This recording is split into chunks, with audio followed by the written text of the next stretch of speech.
Hey guys, tonight we're tucking you in with the soft, dusty blanket of Victorian history, a time so prim, so proper, and so full of absolute nonsense that it's honestly a miracle anyone survived without choking on their own morals. This is Victorian facts you've believed your whole life all fake. Prepare for a gentle journey through a world where people thought fainting couches were a genuine medical device. Doctors prescribed leeches for literally everything, and the word hysteria could get you diagnosed for making eye contact with a window. Victorian England, where the plumbing was haunted, the streets were foggy, and everyone agreed that ankles were scandalous enough to derail society itself. Before we get started, take a second to like the video and subscribe, but only if you actually enjoy this. Comment below and let me know where you're listening from and what's the weirdest fact you believed as a kid. Now dim those lights, put on a fan for a little Victorian London fog soundscape, and snuggle up under something less flammable than a 19th century nightgown. Get comfortable, maybe clutch a pillow, just in case a ghostly butler shows up demanding a tip. Let's pause and ask the real questions. Did Victorians actually think you could die of fright if a chair moved on its own? Was every respectable lady secretly carrying 20 pounds of an iron corset under her dress, just in case modesty broke out? Did people really believe that mummies cured the common cold? Was arsenic the Gatorade of the 19th century? And honestly, how did anyone survive childhood when half the toys were made of lead and the other half tried to set you on fire? Congratulations! You've just woken up in 1855, in the very heart of the Victorian era. The air smells faintly of chimney soot and overcooked cabbage. Your underpants are more complicated than a bank heist, and your doctor has recommended a nice glass of mercury for your nerves. Welcome to the land of phrenology, petticoats, and perpetual confusion. Let's get started. You might think a proper Victorian breakfast was a stately affair with silver platters, perfect toast, and polite conversation.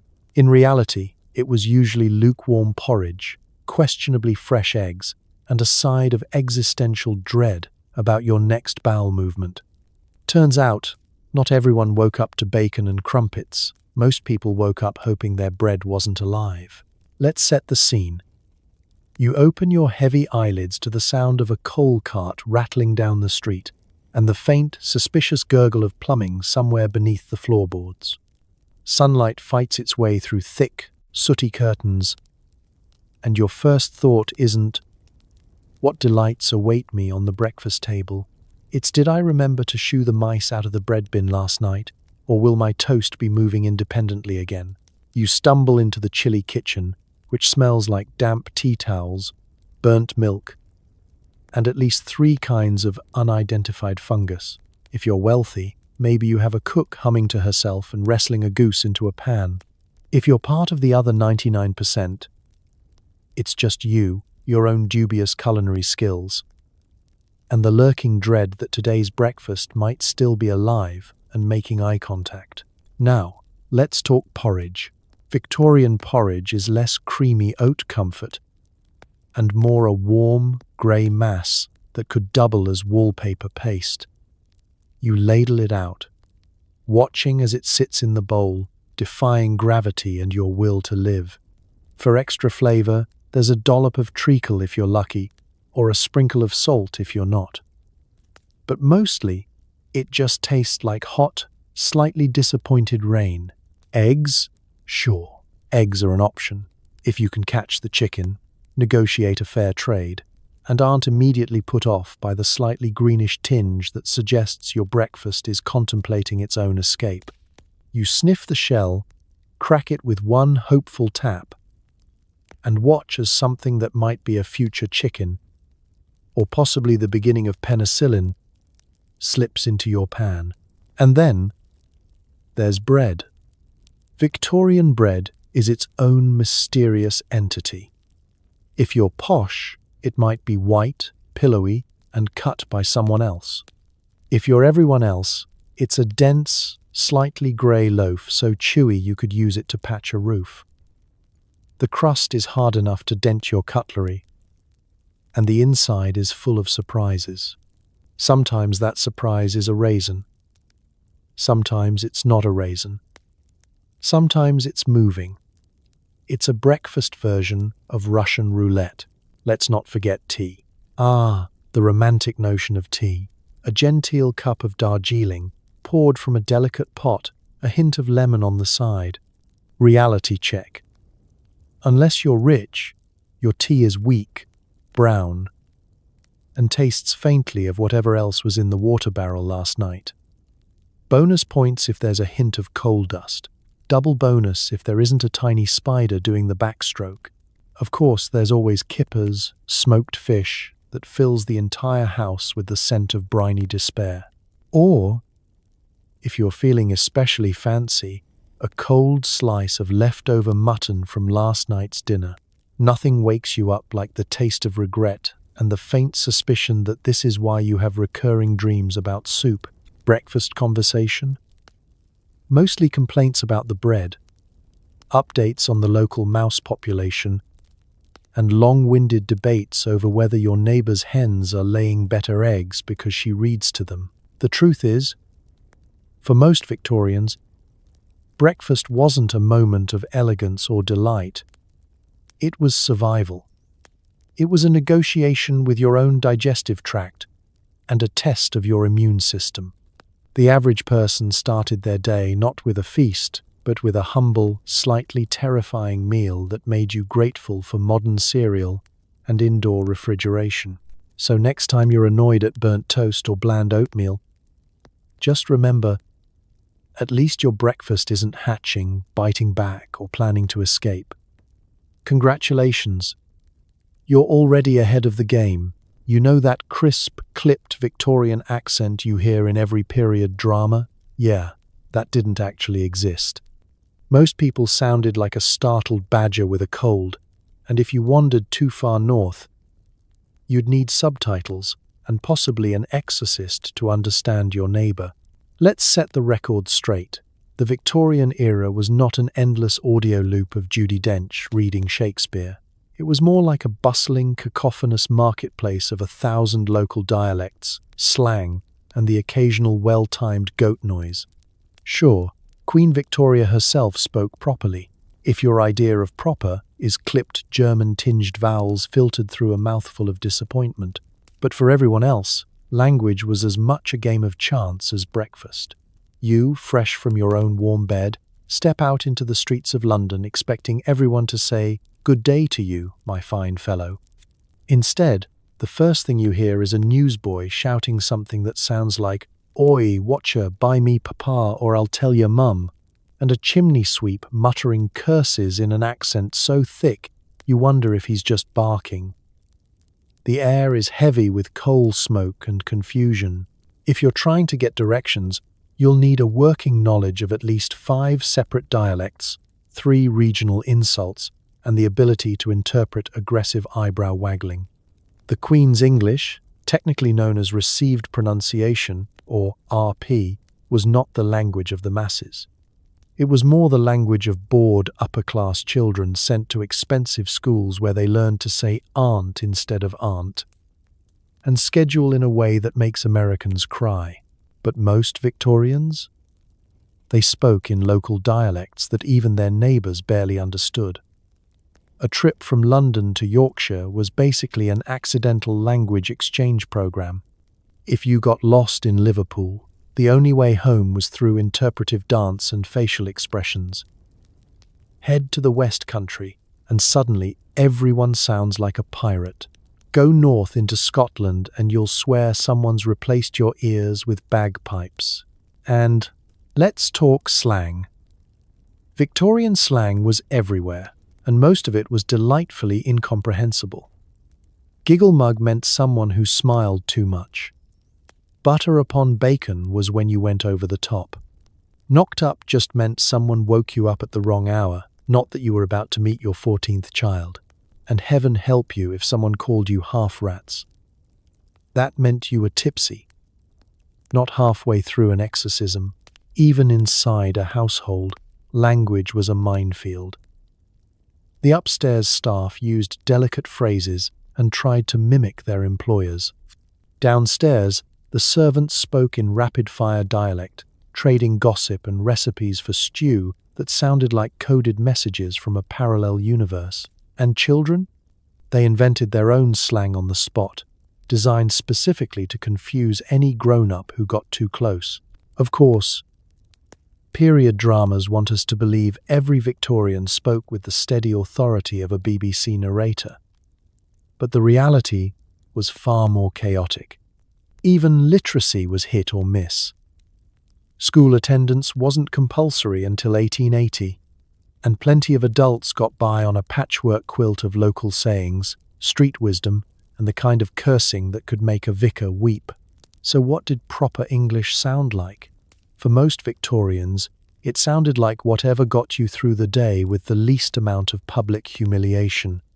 If you could say please and thank you without tripping over your vowels, you were doing just fine. If you pronounced tomato with an R instead of an I, congratulations! You just started a fight at the grocer's. Today, people fantasize about living in an era of elegant speech, witty repartee, and endless puns. The truth is, you'd spend half your day saying, "Sorry, what?" and the other half pretending you understood. So next time you watch a period drama, just remember, the real Victorian soundtrack was less Downton Abbey and more Lost Tourist in a crowded pub. And honestly, that's much more fun. Legend says Victorian women were fainting left and right, ribs shattering like breadsticks in a soup kitchen, all thanks to corsets. The truth? Most women just wanted to look nice for their 1,000th hour of polite boredom, and their greatest health risk was tripping over a child or a stray hedgehog. Let's be honest, the average Victorian day was less about gasping for breath and more about making it through an endless parade of errands, chores, and gossip without accidentally flashing an ankle. Picture yourself in the morning, standing in your chilly bedroom, eyeing a pile of undergarments that looks like the aftermath of a laundry explosion. Your corset isn't some medieval torture device. It's more like a sturdy, over-ambitious sports bra with dreams of grandeur. Forget the horror stories. No one was tight-lacing themselves into oblivion just to fetch bread from the baker. Those wasp waists you see in portraits, mostly the work of artistic license, wishful thinking, and a very friendly painter who's being tipped extra to make you look fainting couch ready.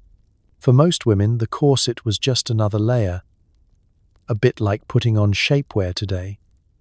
You groan, you wiggle, you do a little dance, and eventually you get everything in roughly the right place. Sure, it's not the height of comfort, but neither is sitting through another family group chat. The whole fainting myth? Blame it on a combination of nerves, summer heat, and a society obsessed with delicate sensibilities. Fainting was the era's version of calling in sick to work, an all-purpose excuse for escaping awkward dinners, bad poetry readings, or unexpected marriage proposals. You didn't pass out because your corset was too tight. You passed out because it was the only way to get out of listening to your cousin recite Byron for the third time. If anything, corsets were designed to be practical. They helped support your back while you hauled laundry, wrangled small children, and did your best not to fall over a chamber pot. The real danger wasn't from being cinched too tight, but from being asked to sprint in a room full of footstools, small dogs, and gentlemen who hadn't learned how to give right of way. And let's talk about the science, or the lack thereof. Victorian doctors, always eager for a new panic, blamed corsets for everything from indigestion to hysteria, which, by the way, was the diagnosis for anything inconvenient. Tired? Hysteria. Hungry? Hysteria. Upset that your shoes don't match your gloves? Definitely hysteria. Oddly enough, They didn't blame the daily menu of arsenic, laudanum, and mercury for people's fainting spells. But corsets? Public enemy number one. Truth is, most women chose how tightly to lace their corsets, just like people today choose between comfy sweatpants and I might regret these skinny jeans by lunchtime. Some lace tightly for special occasions, a ball, a wedding, or maybe to impress someone with a title and a full set of teeth. The rest of the time, it was loose enough to allow for full use of your lungs, your arms, and, most importantly, your ability to yell at the neighbor's goose. Sure, there were fashion victims, just as there are today, but for every story of a woman squeezed to death, there are thousands who wore their corsets, did their chores, and lived to chase their grandchildren around the garden. If you really wanted to put yourself in danger, you were much better off riding a Victorian bicycle or eating a suspect sausage at the market. So next time you see a period drama where someone collapses into a conveniently placed fainting couch, just remember, the biggest health risk in a Victorian household was boredom, not breathlessness. Your ancestors survived decades of corsets, social anxiety, and endless tea. If anything, it was the etiquette that nearly killed them, not the underwear. There's a persistent myth that fainting couches were invented because women were constantly losing consciousness from hysteria or scandalous table legs. In reality, they were mostly for dramatic sighing, napping, and avoiding your mother-in-law. Let's picture the scene. It's mid-morning, and you, a respectable Victorian lady, have just survived a brush with the family piano's suggestive feet, obviously covered, but you can never be too careful. As you glide through the parlor, weighed down by 20 pounds of skirt, corsetry, and the lingering threat of social expectations, you spot your fainting couch, an elongated, plush invitation to recline, and momentarily escape both the conversation and your own tightly regulated emotions. Fainting couches, also known as chaises longues if you wanted to sound French and slightly scandalous, were a must-have in every home with aspirations to dignity and spare upholstery. Did they appear because women were actually collapsing left and right? Not really. Most Victorian women were as sturdy as the furniture itself. They endured childbirth, laundry, and extended dinner parties without dropping to the floor. The couch was, however, the perfect stage for pretending that society's collective nonsense had finally overwhelmed you. Hysteria was the era's favorite catch-all diagnosis. Anything from headaches to irritability to the wild idea that women might want to read or express opinions was chalked up to this mysterious feminine malady. If you felt overwhelmed, annoyed, or simply bored to the point of contemplating running away with the chimney sweep, you could take to the fainting couch with a sigh. Was this an actual faint? No. But it was a socially acceptable way to lie down in the middle of the day while everyone pretended not to notice you peeking at the biscuit tray. And let's be honest, the real medical benefit of a fainting couch was that it provided somewhere comfortable to collapse after being corseted, criticized, or confronted with yet another cucumber sandwich. These couches were usually positioned in the most public room, so everyone could witness your delicate constitution at work. If you really wanted drama points, you could clutch your pearls, murmur something about your vapors, and demand smelling salts, basically the Victorian version of texting your group chat I can't even. Of course, fainting couches had other uses. They were perfect for napping when your maid wasn't looking, reading a forbidden romance novel, hidden inside a copy of the Bible, obviously, or strategizing your next move in the family power struggle. If you had children, the couch was also an excellent spot to feign sleep until someone else noticed the baby was chewing on the wallpaper again. For men, the fainting couch was mostly off limits. Unless you had a genuine medical emergency, like accidentally reading a woman's opinion in the newspaper. For everyone else, it was the social equivalent of a timeout chair, a place to cool off, recharge, and possibly eavesdrop on gossip about your neighbor's suspiciously large turnips. Let's not forget the aesthetic appeal. The fainting couch was the showpiece of the parlor, upholstered in floral brocade or something that looked suspiciously like a reupholstered horse blanket. It was long enough for a full dramatic swoon, but just uncomfortable enough that you wouldn't want to stay too long and risk being mistaken for unwell, which, in Victorian society, could mean anything from pregnancy to a radical new opinion about wallpaper. In the end, the fainting couch wasn't about medical necessity.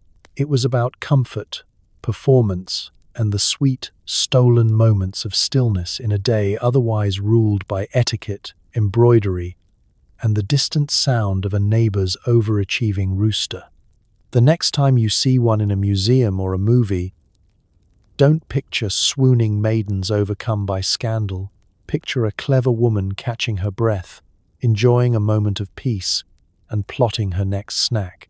Because in the Victorian age, the fainting couch wasn't where women went to fall apart, it's where they went to survive.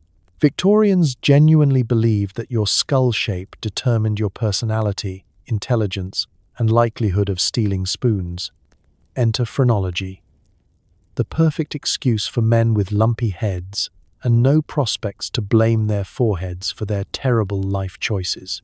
Imagine waking up in Victorian England, stretching, and feeling a mysterious bump above your ear. Instantly, you wonder, am I destined for greatness? Or am I just really into petty theft and subpar poetry? Welcome to the world of phrenology, where the science was as solid as a custard pie and just as likely to fall apart under pressure. Let's set the scene. You've just sat down for a scientific consultation. Across the table, a man with wild sideburns and an even wilder gaze brandishes a set of calipers. He's the phrenologist, Victorian England's answer to the personality quiz, minus the BuzzFeed graphics and plus a truly alarming number of head pats. The idea is simple. Your skull is basically a topographical map of your soul. Bump here? Congratulations. You're a born leader. Dip there? Sorry, you'll never understand fractions or why people keep locking the good silverware around you. This wasn't just a parlor game. Phrenology was taken very seriously by people who should have known better. Doctors, teachers, nervous parents, and the occasional aspiring criminal hoping for a medical excuse. There were charts and diagrams, each with its own zone. Benevolence, secretiveness, acquisitiveness, and, presumably, the region of uncontrollable spoon envy. Phrenologists would prod your head, make little clucking noises, and then hand down verdicts, like you're destined for moderate success, mild forgetfulness, and a tendency to misplace hats. It was the perfect science for the era, a time when people wanted answers but were suspicious of anything that didn't involve physical contact and a dash of social humiliation. If you ever needed proof that Victorians loved a good shortcut, phrenology was Exhibit A. Why bother getting to know someone when you could just grope their skull and decide if they were marriage material, criminally inclined, or doomed to a life of minor poetry and major disappointment? But here's where it gets really absurd. Employers would sometimes use phrenology to assess job applicants.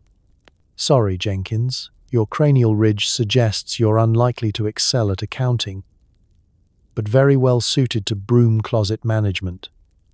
Even matchmaking got in on the act.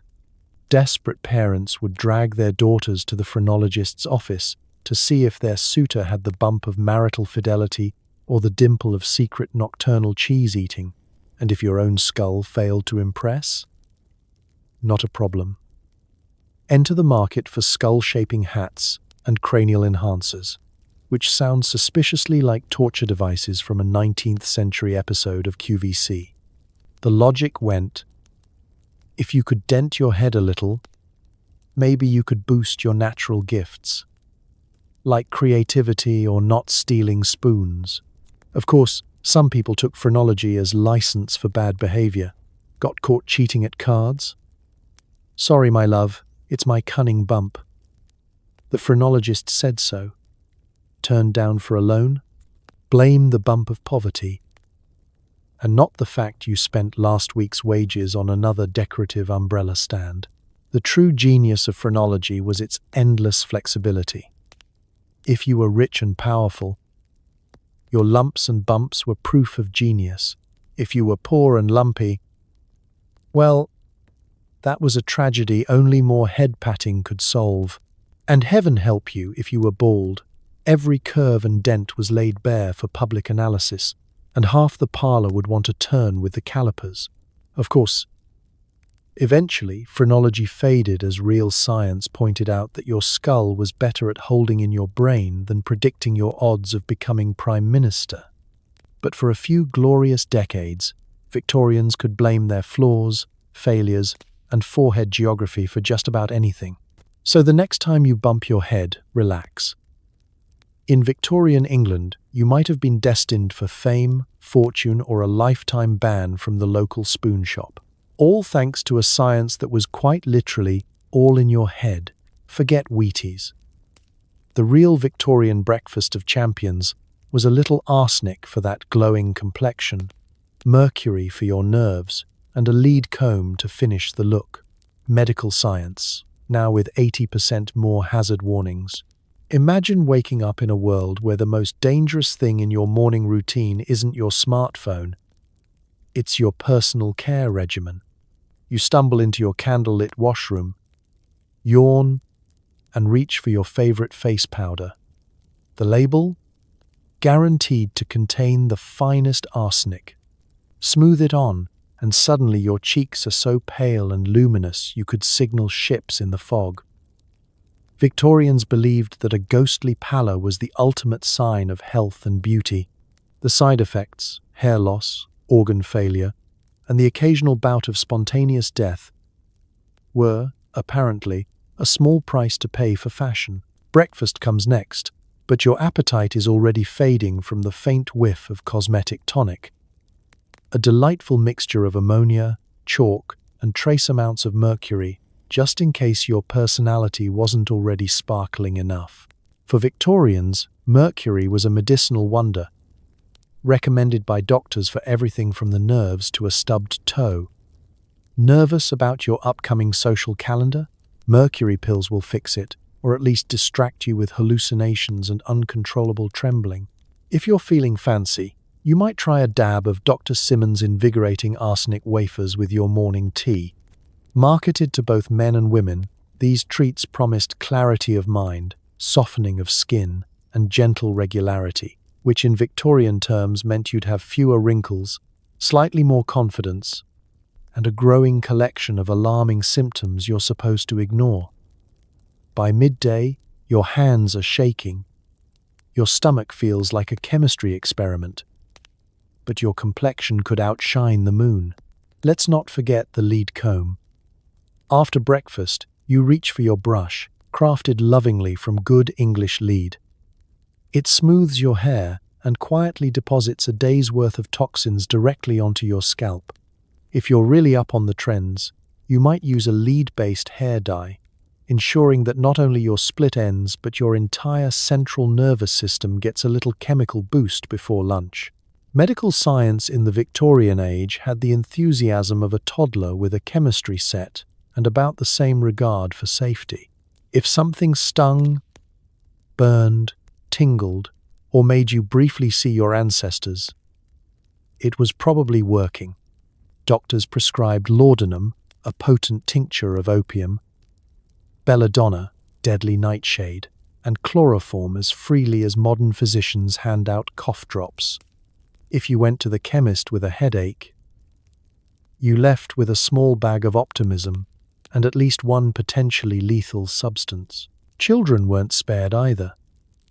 Soothing syrups for teething babies often contained morphine, alcohol, or, why not, cocaine. As a responsible Victorian parent, you had to hope the baby slept through the night. preferably without developing a lifelong interest in narcotics. And then there was food itself: green wallpaper laced with arsenic, milk preserved with formaldehyde, candies brightened with copper sulfate.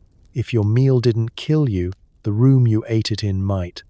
The only thing more dangerous than a Victorian dessert was Victorian dentistry, which offered bonus mercury with every filling. Of course, the true danger wasn't the individual poisons, it was the blissful ignorance that came with each cheerful advertisement. Try Dr. Fenwick's invigorating lozenges, now with extra strychnine. If you worried about side effects, you were told to relax, lie down, and possibly eat a few more pills. And that, really, was the core of Victorian health. If you looked unwell, you just hadn't eaten enough poison. So next time you fret about artificial sweeteners or gluten, be grateful your beauty routine isn't doubling as an experiment in toxicology. Because when Victorians said beauty is pain, they really meant beauty is slightly radioactive. And if you survived the week, you were truly glowing. Brush your teeth twice a day, unless you're Victorian. In which case, just swish with brandy, gnaw on some burnt bread, and hope for the best. Toothpaste? Sometimes made of brick dust, sugar, and, if you were unlucky, chalk. Tooth decay, a timeless classic. Imagine starting your day in Victorian England, standing at your wash basin with high hopes for dental hygiene, and exactly zero modern options. There's no bright plastic toothbrush waiting for you, just a battered old twig, maybe a frayed pig hair brush, and the optimistic thought that perhaps today you'll finally escape with all your teeth intact. Spoiler, you won't. If you're rich, maybe you own a proper toothbrush, which looks suspiciously like something you'd use to scrub your boots.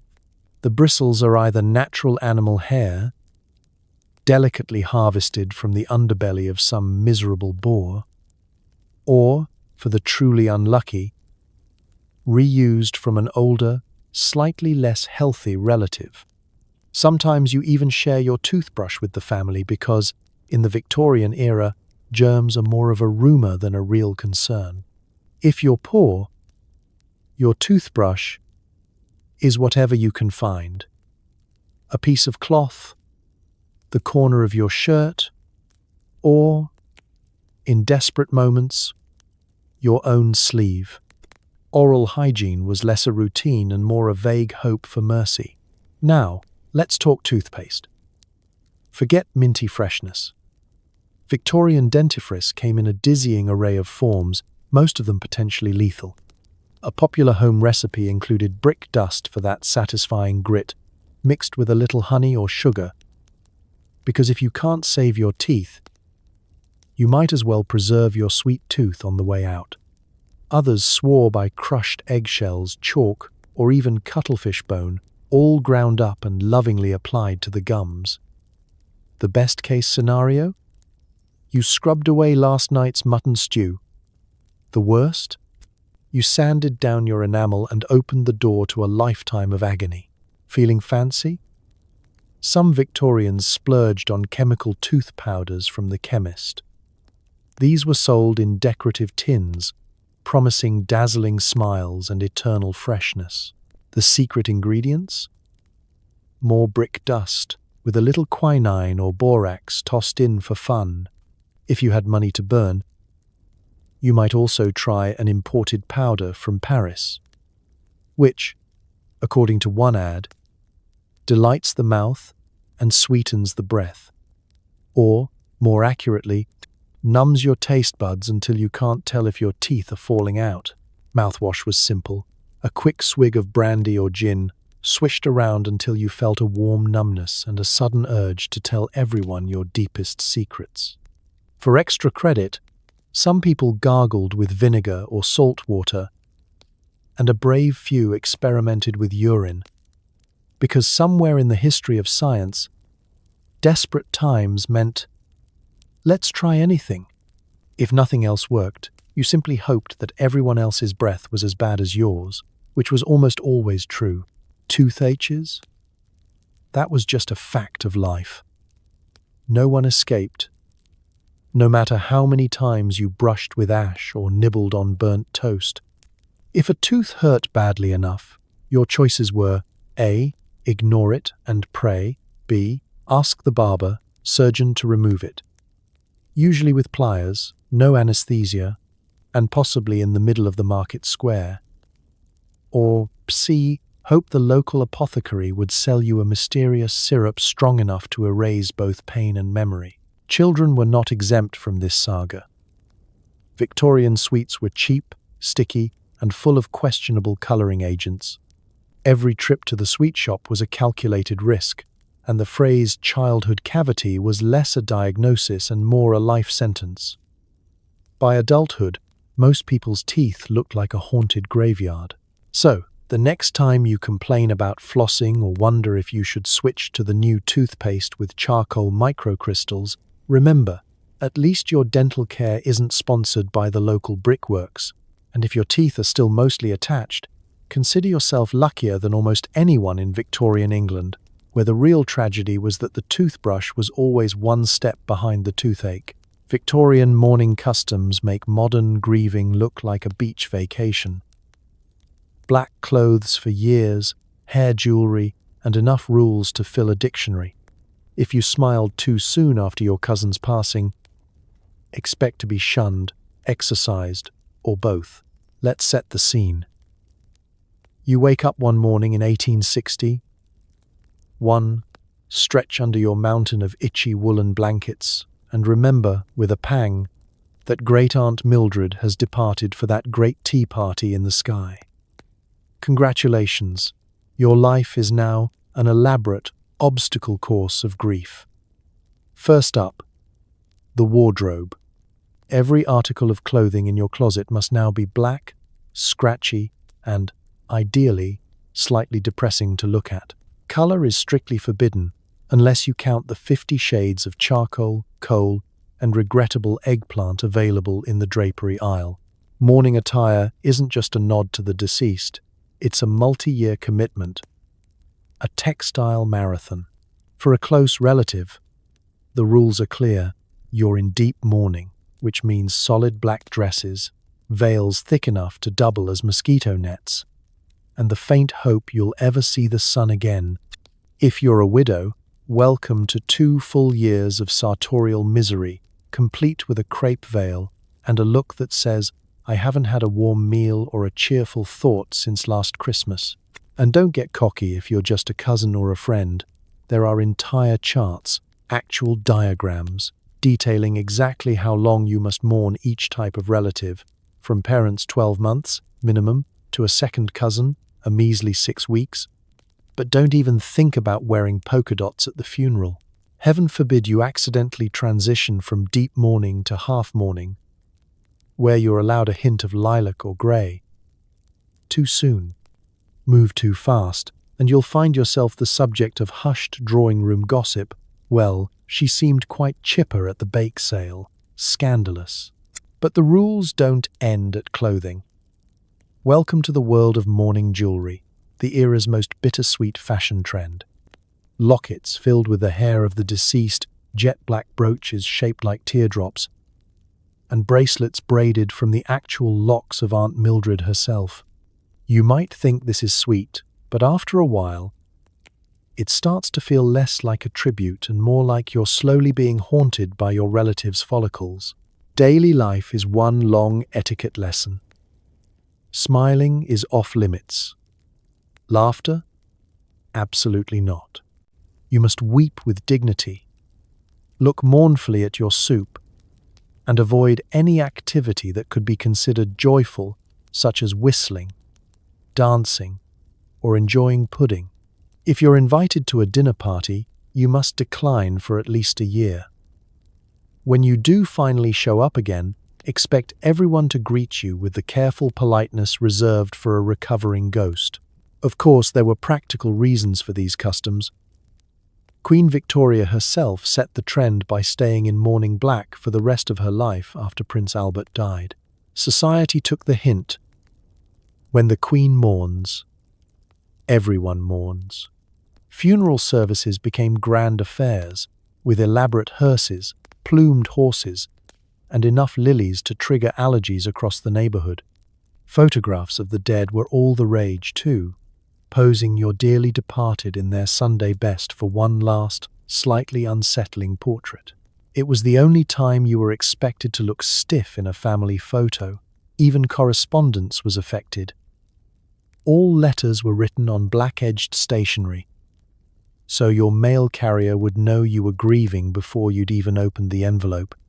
If you forgot and sent a cheery note on floral paper, it was basically a social declaration of war. Eventually, if you survived the gauntlet of mourning etiquette, you emerged blinking into the light, only to discover you had nothing left to wear but a closet full of black. On the bright side, you were now so good at keeping a straight face, you could bluff your way through any future poker game. So, the next time you wear jeans to a funeral or accidentally laugh at a wake, just remember, the Victorians had rules for everything, especially grief. And if you broke them, the only thing scarier than a vengeful ghost was your neighbor with a copy of the mourning manual. Did you know people thought tomatoes were poisonous? Victorians were suspicious of anything red, round, or slightly delicious. If it grew in the ground and didn't kill you outright, it probably gave you gout. Let's set the scene. You wake up in a world where breakfast is a roll of the dice and the salad course is an act of raw courage. In Victorian England, food fads weren't about superfoods or detox smoothies. They were about pure, uncut paranoia. Nowhere was this more obvious than in the strange case of the tomato, also known as the love apple, because nothing says romance like the threat of death. This humble fruit was once regarded with more suspicion than your neighbor's homemade stew. If you were invited to dinner and saw a tomato on your plate, you might briefly consider updating your will. The fear wasn't entirely unfounded. Tomatoes belong to the nightshade family, a group of plants famous for including both belladonna, a deadly poison, and the occasional decorative houseplant you can't keep alive. Early British cookbooks were full of warnings. The logic went like this. If a tomato is related to a toxic plant, it's probably plotting your demise. The real tomato terror, though, started with the upper crust. Wealthy Victorians enjoyed their meals off pewter plates, which, as it turns out, didn't play nicely with acidic foods. Slice up a tomato, serve it on a pewter plate, and voila, tiny amounts of lead would leach out, turning your salad into an extremely low-stakes murder mystery. One minute you're feeling adventurous, the next you're inventing the term indigestion while blaming it all on the poor, innocent tomato. But Victorians weren't just wary of tomatoes. The entire vegetable kingdom was a battlefield. Potatoes were looked at with deep suspicion for being both ugly and, according to some, a possible trigger for leprosy. Eggplants, another nightshade, were considered exotic, dangerous, and possibly foreign, the worst crime of all. Peas, likely to make you bloated and, according to one nervous clergyman, might incite overexcitement in the blood. Then there was rhubarb, which seemed innocent until you realized the leaves could kill a horse and the stalks required more sugar than was legal in 3 counties to be remotely edible. Carrots were tolerated, but only just, as the prevailing wisdom was that eating too many might turn your skin orange and your personality tiresome. If you did risk a salad, you'd better prepare for a chorus of gasps from the dinner guests. Raw vegetables were considered wildly unsafe, uncivilized, even, so the safest way to eat them was boiled until they surrendered both nutritional value and dignity. Cabbage? Only if it's been simmering for at least 2 hours. Spinach?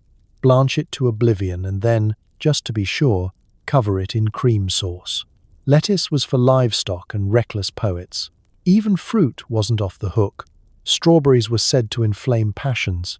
Scandalous. Tea. Cherries were so acidic they might dissolve the teeth.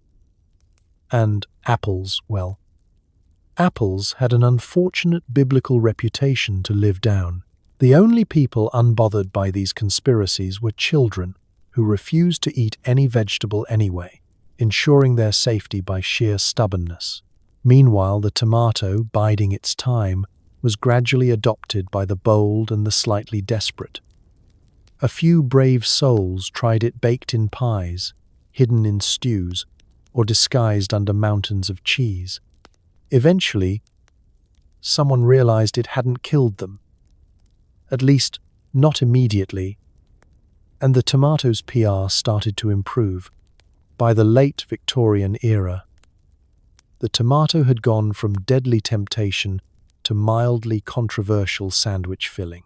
So the next time you're enjoying a caprese salad, spare a thought for your Victorian ancestors, who eyed their dinner plates with suspicion and kept a priest on standby.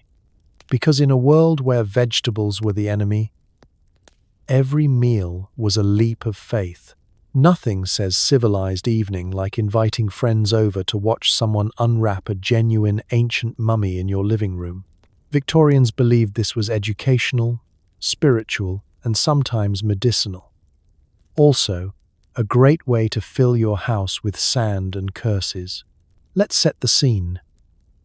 It's 1878, and you've just received the ultimate dinner invitation. No, not to a fancy ball or a poetry reading, but to a mummy unwrapping. Dress code. Formal, with just a hint of moral ambiguity. You arrive at your host's house, greeted by the scent of overcooked beef and anticipation. In the parlor, the centerpiece isn't a floral arrangement or a gleaming silver tea set, but an actual ancient Egyptian mummy reclining on the dining table like it's waiting for an hors d'oeuvre. This is not an exaggeration.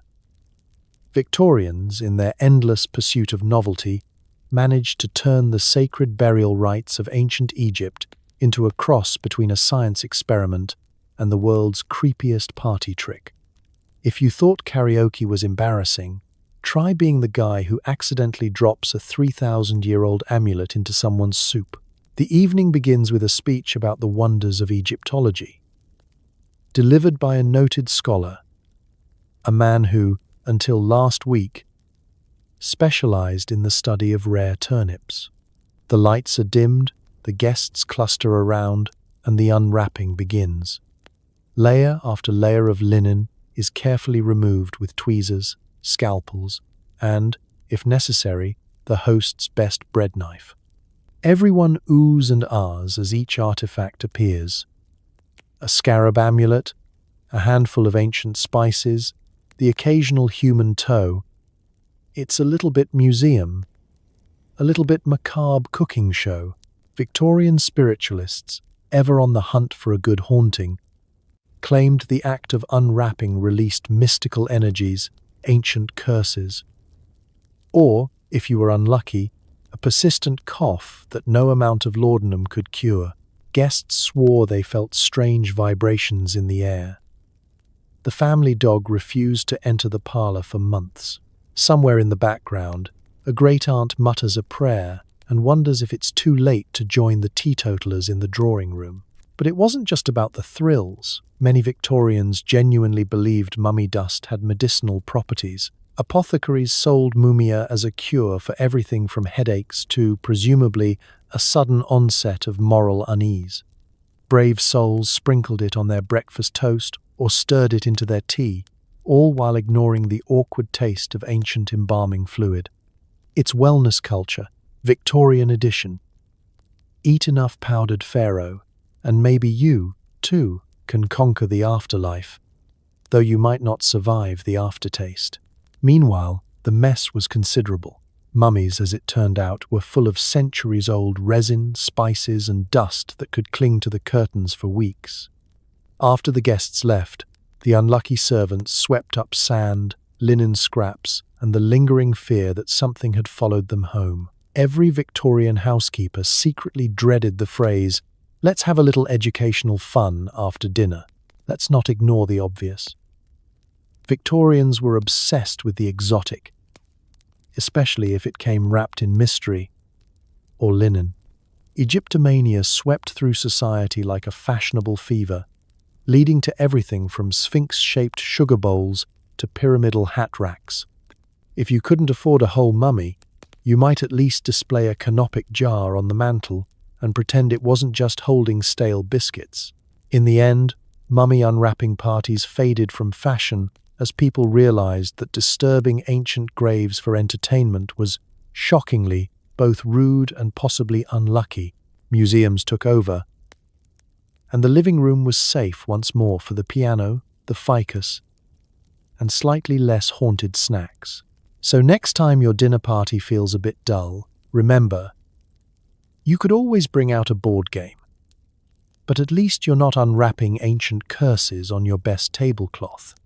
Victorian entertainment, where the only thing worse than the dessert was the chance of being haunted forever. Ever wonder why Victorians loved lace doilies?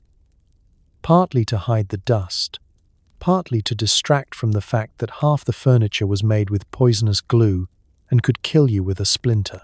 Let's step into a Victorian sitting room, a place where beauty, order, and mortal danger went hand in hand.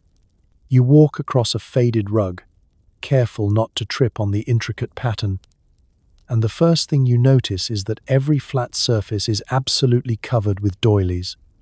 The tables, the sideboards, even the back of the cat if it sits still long enough. Each delicate circle of lace is a tiny decorative warning. This house may be elegant, but please don't touch anything. Victorian decor was an all-out arms race in fussiness.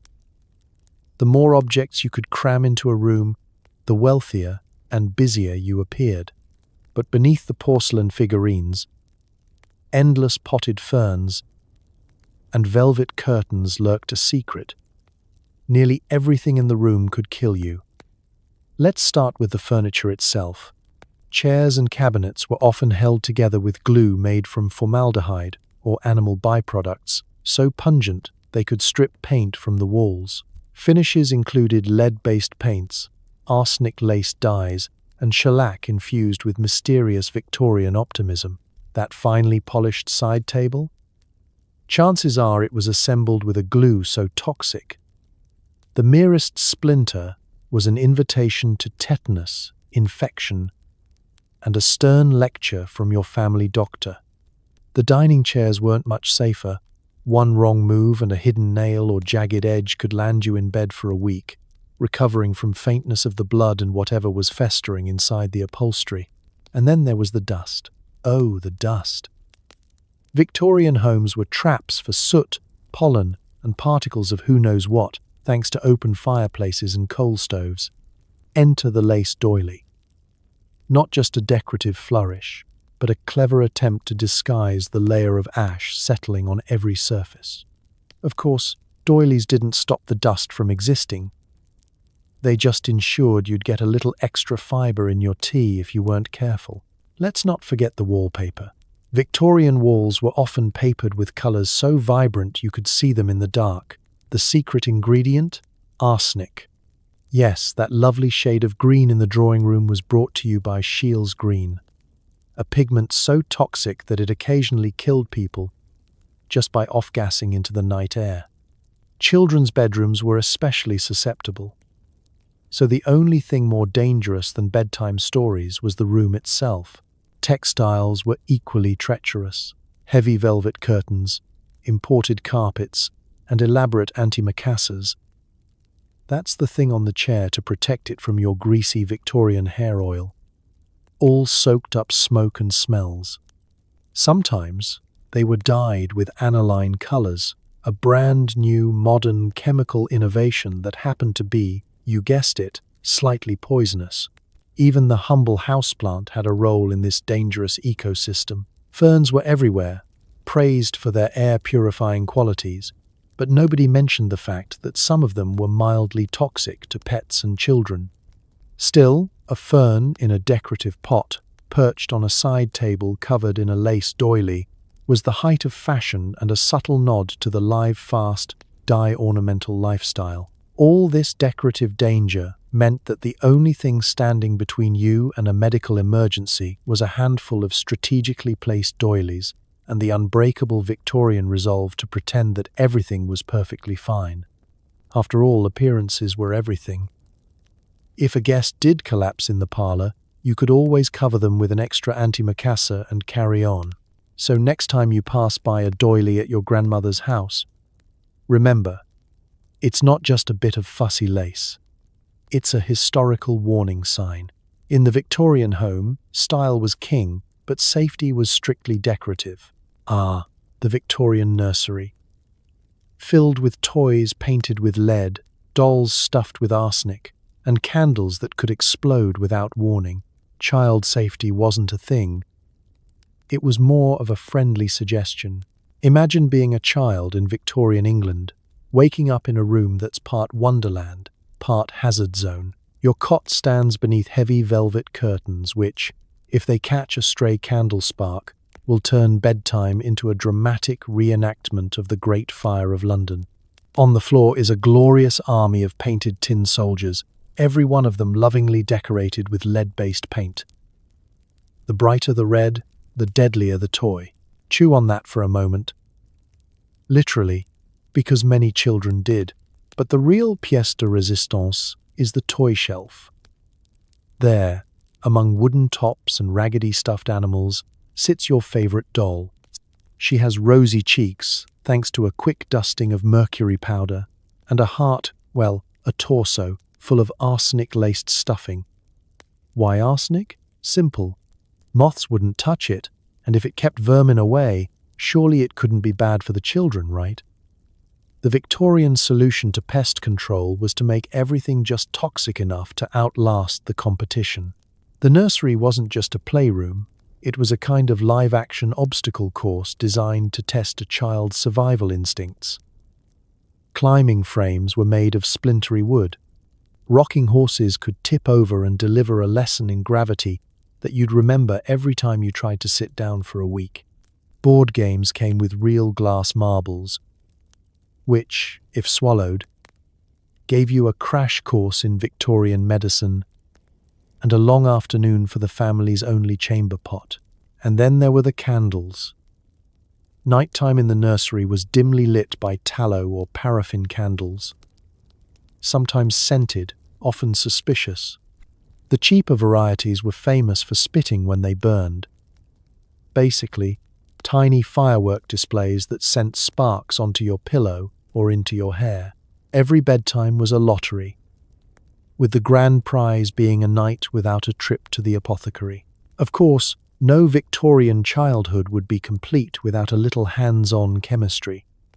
Science sets for boys often included jars of real chemicals, arsenic, sulfur, potassium nitrate. Here you go, Timmy. Don't forget your goggles and try not to set the drapes on fire. Girls' sets were more about etiquette and sewing, but the needles were sharp enough to leave a permanent reminder if you nodded off mid-embroidery. Books, too, were a source of danger, printed with heavy metal inks, chewed by bored siblings, and occasionally set ablaze by a fallen candle. A good story could end with a trip to the barber surgeon. Even the wallpaper was out to get you. Bright green dyes often meant arsenic pigments, so just licking the walls, as children do, was a health risk. Despite all this, Victorian children were expected to be robust, polite, and, above all, quiet. Crying too loudly might upset the parents, or just attract the attention of the family physician, who might prescribe laudanum, yes, that's opium, to help you sleep through your next brush with mortality. Childhood wasn't about safety. It was about survival, resourcefulness, and a willingness to play very quietly while surrounded by beautifully lethal objects.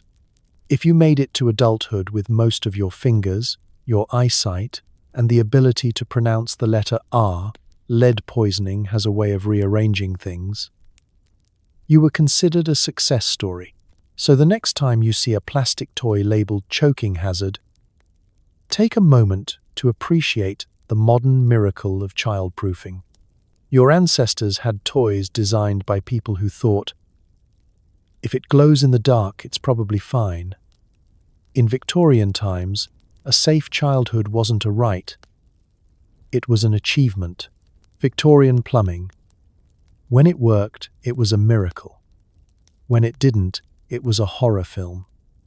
From exploding toilets to pipes that doubled as rat highways, every flush was a gamble.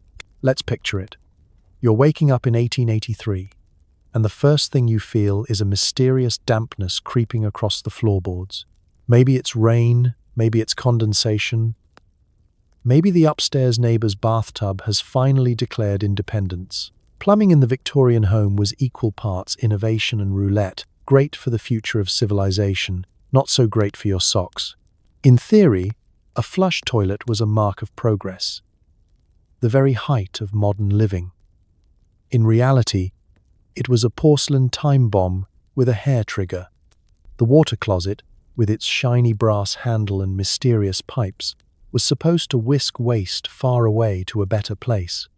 In practice, that better place was often your own backyard, the neighbor's cellar, or, if the wind was wrong, back through the same pipe, like a vengeful spirit returning for unfinished business. The true marvel, or menace, of Victorian plumbing was its unpredictability. Pipes snaked through walls like secret passages, carrying not just water but every possible disaster. Most were made from lead, a handy material with only one small side effect. It slowly poisoned the residents, but at least it did so elegantly. And the iron pipes, let's just say that nothing says old-world charm like a rusty waterfall gushing from the ceiling at 3 a.m.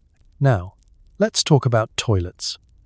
These weren't your gentle, whisper-quiet modern loos. The Victorian toilet was a beast, sometimes requiring a full-body tug on a chain to activate, often accompanied by a noise like a startled walrus. If the plumbing was working, you'd get a satisfying gurgle and maybe a celebratory burp from the drains. If not, brace yourself. Backflow was a word that haunted dreams, and exploding toilet was more than just a figure of speech. And as for privacy, forget it.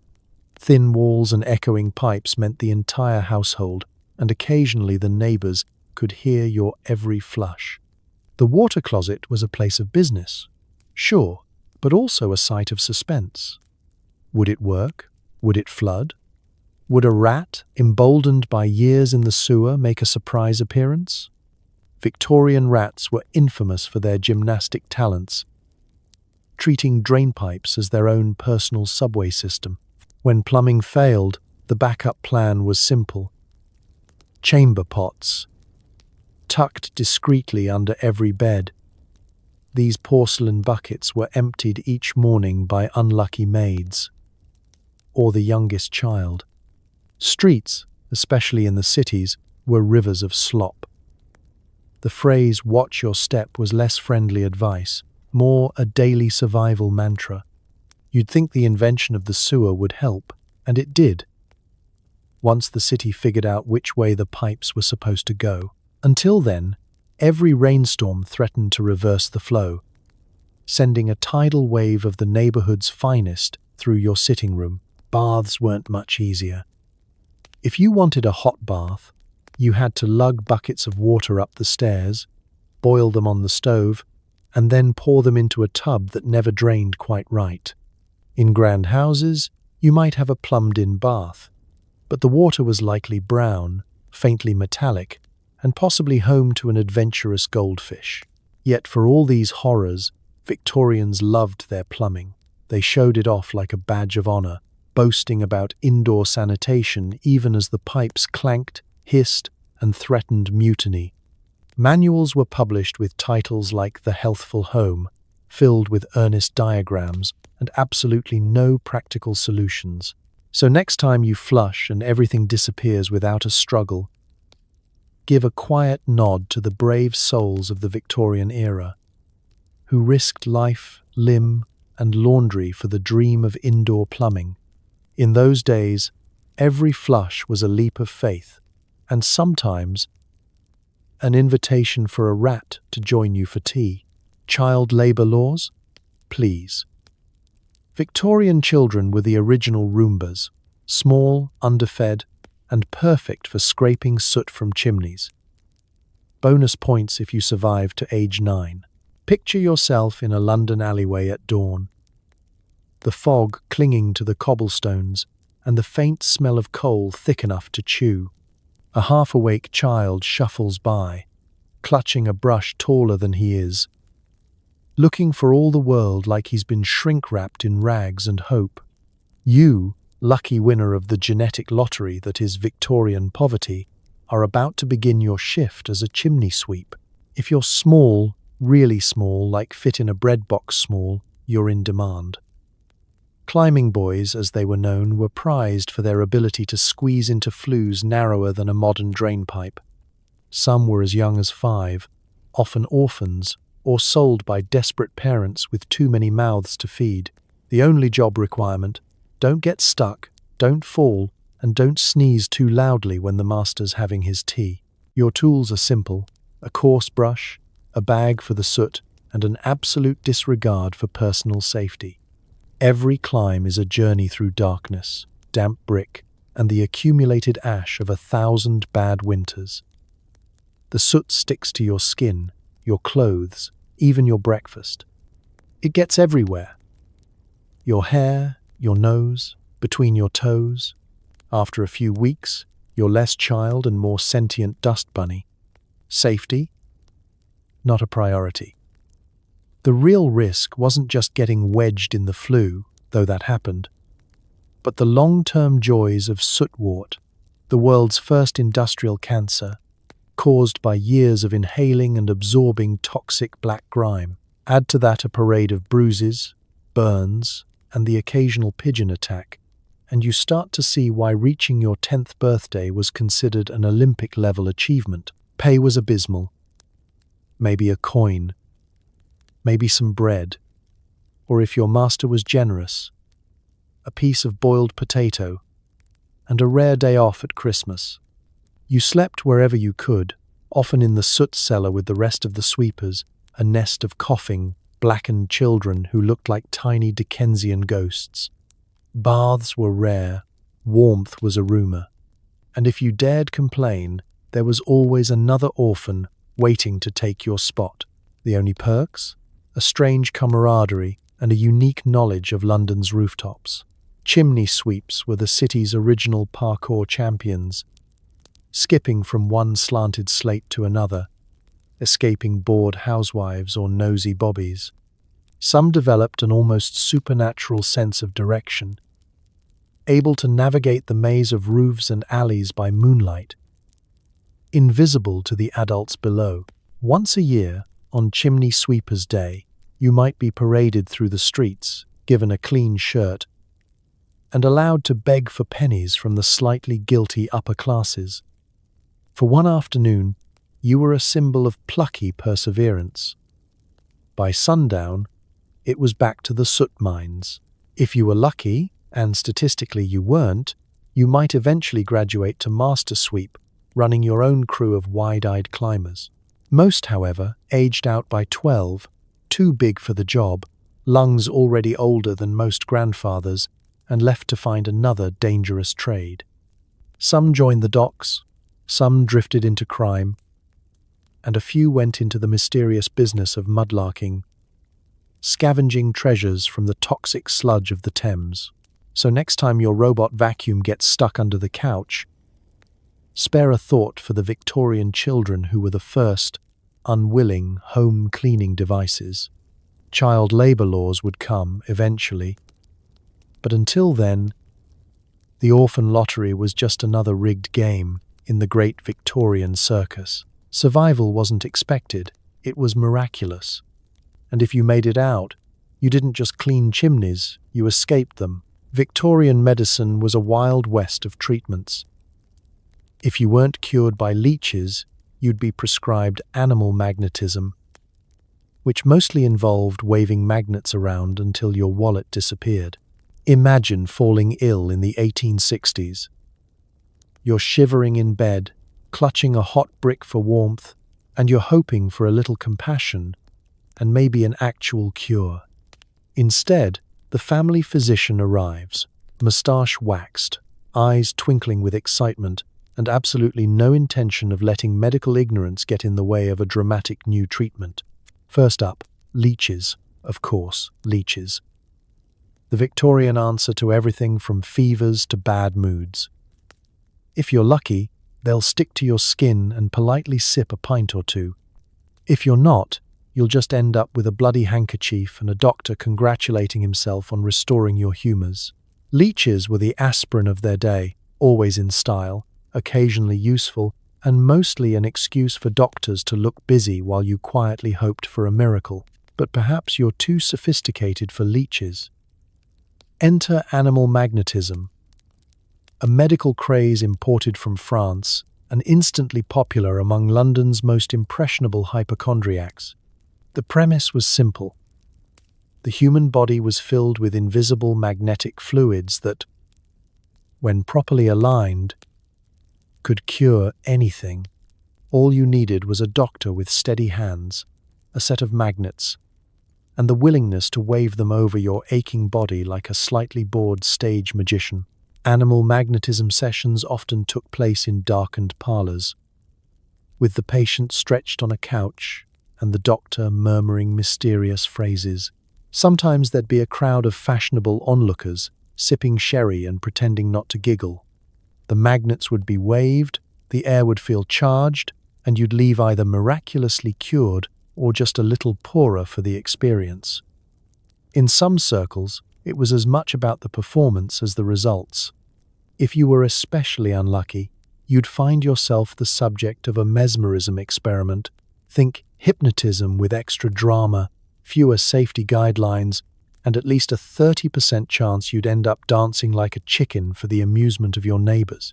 But wait, there's more. If the magnets didn't work, there were always patent medicines, sold in brightly colored bottles and promising everything from a renewed constitution to increased vigor. The actual ingredients? Usually a top-secret blend of alcohol, opium, herbs, and whatever else was rolling around the chemist's storeroom. For children, there was Mrs.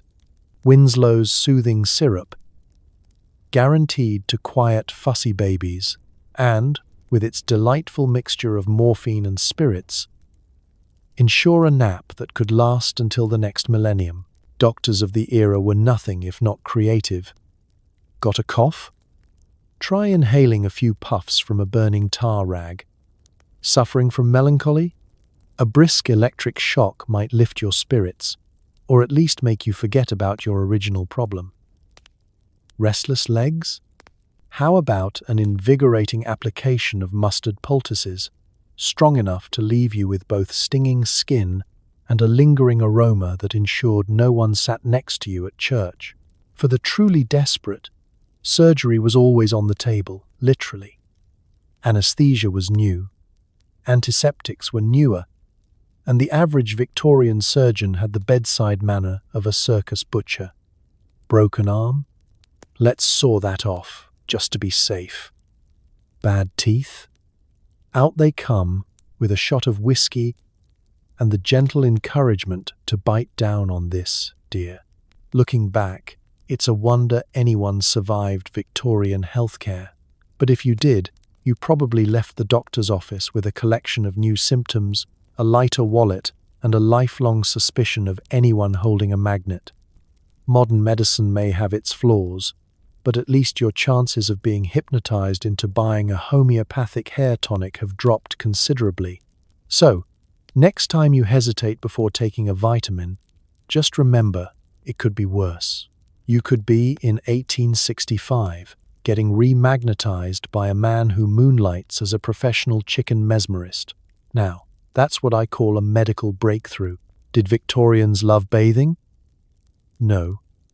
In fact, some believed water was bad for your health. Bathing was often reserved for birthdays, royal weddings, or when you accidentally fell into the Thames. Let's set the scene. It's 1852, and you wake up in a modest London row house, already sticky from the heat radiating off 1,000 sooty chimneys.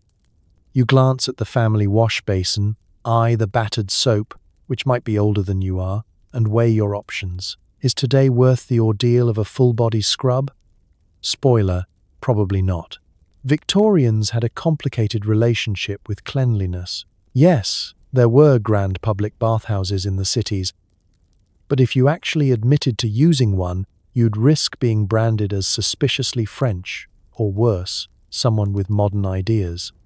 In most homes, bathing was an event, a logistical feat requiring buckets, kettles, several strong backs, and the stamina to ignore relatives knocking on the door. The family bathtub wasn't a gleaming porcelain haven. It was usually a wooden barrel or tin tub that doubled as laundry equipment, foot soak, and on special occasions, a small swimming pool for the family dog. But the real obstacle to Victorian bathing wasn't just inconvenience, it was science. Or, more accurately, Victorian science.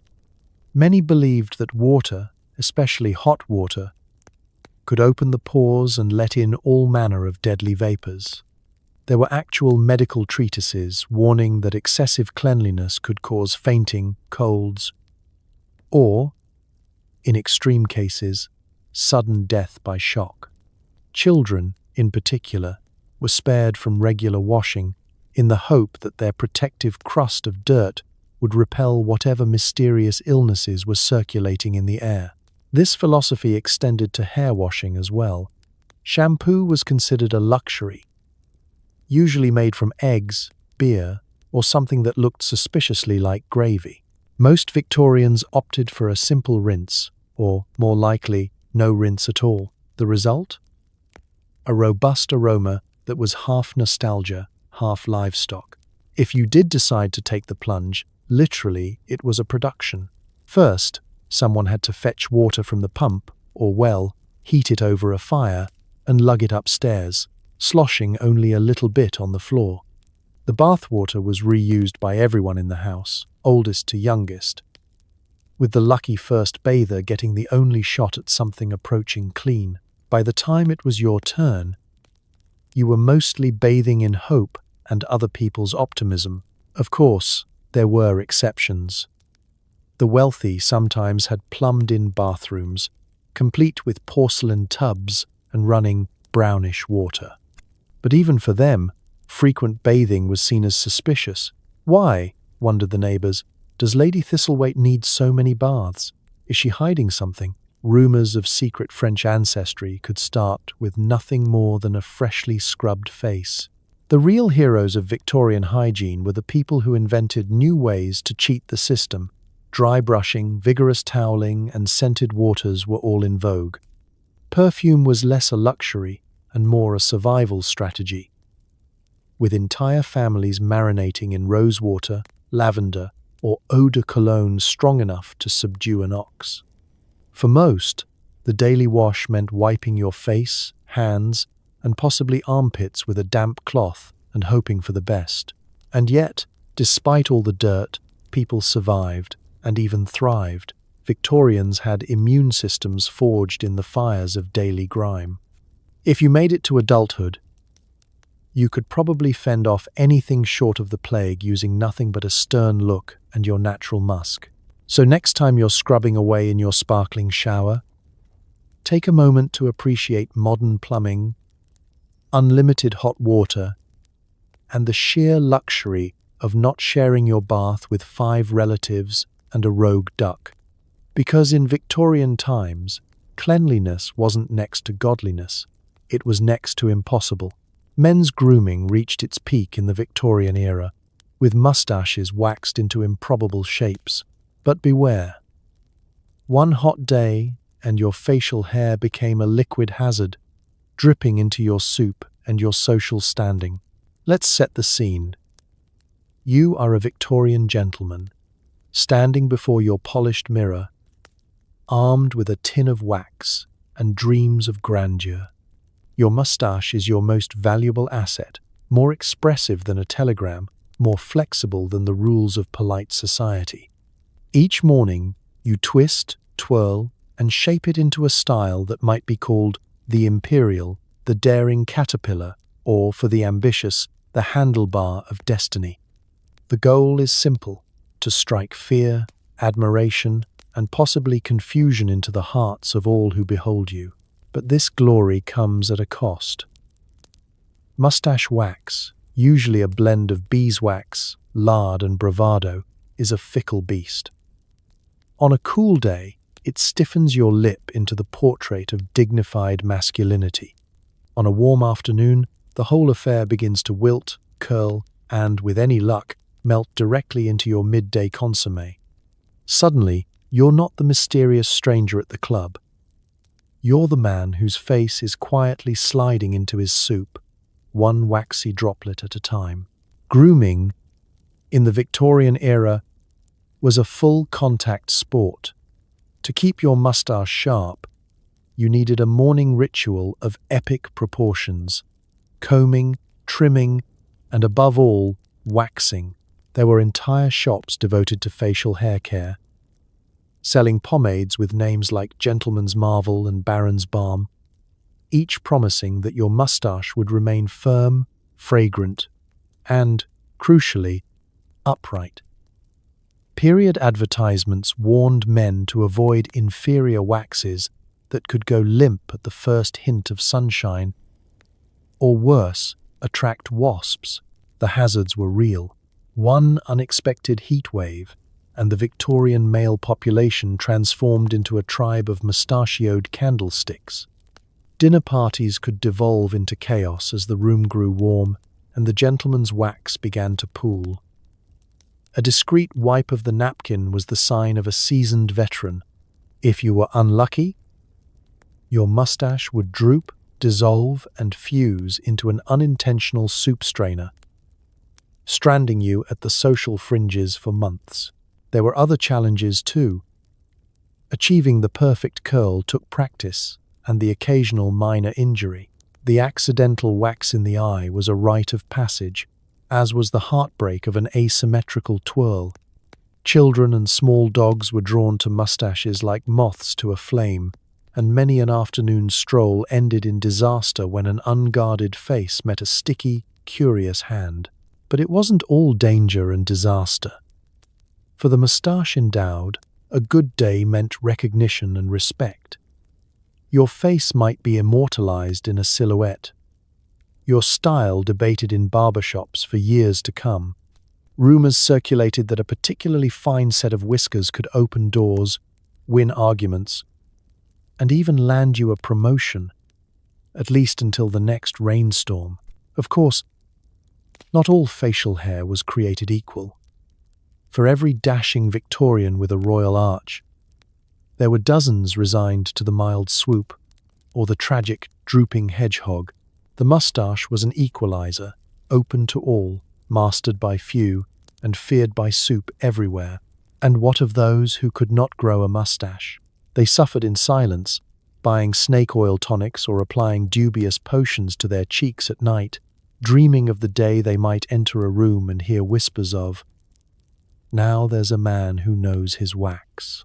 So, next time you see an old photo of a stern Victorian gentleman, know this: behind that stoic expression is the silent hope that his moustache will hold until sundown. Because in an era where facial hair was destiny, one hot day could spell the difference between triumph and tragedy, a tale written not in ink, but in melted beeswax. No, you're not dreaming. Victorian doctors genuinely prescribed vibrators as a treatment for hysteria, which was Victorian for my wife is annoying me. You couldn't make this up, but they absolutely did. Let's set the scene. It's the late 1800s, and you're a respectable Victorian woman feeling a bit nervous, restless, or, heaven forbid, slightly opinionated. Maybe you've shown a bit too much interest in books, or complained that your husband spends every evening perfecting his mustache twirl. According to the medical wisdom of the day, you're suffering from that catch-all female affliction. Hysteria. The symptoms? Anxiety, irritability, sleeplessness, or just not being content to embroider until you faint from boredom. The solution? A trip to the doctor's office for a most unconventional remedy.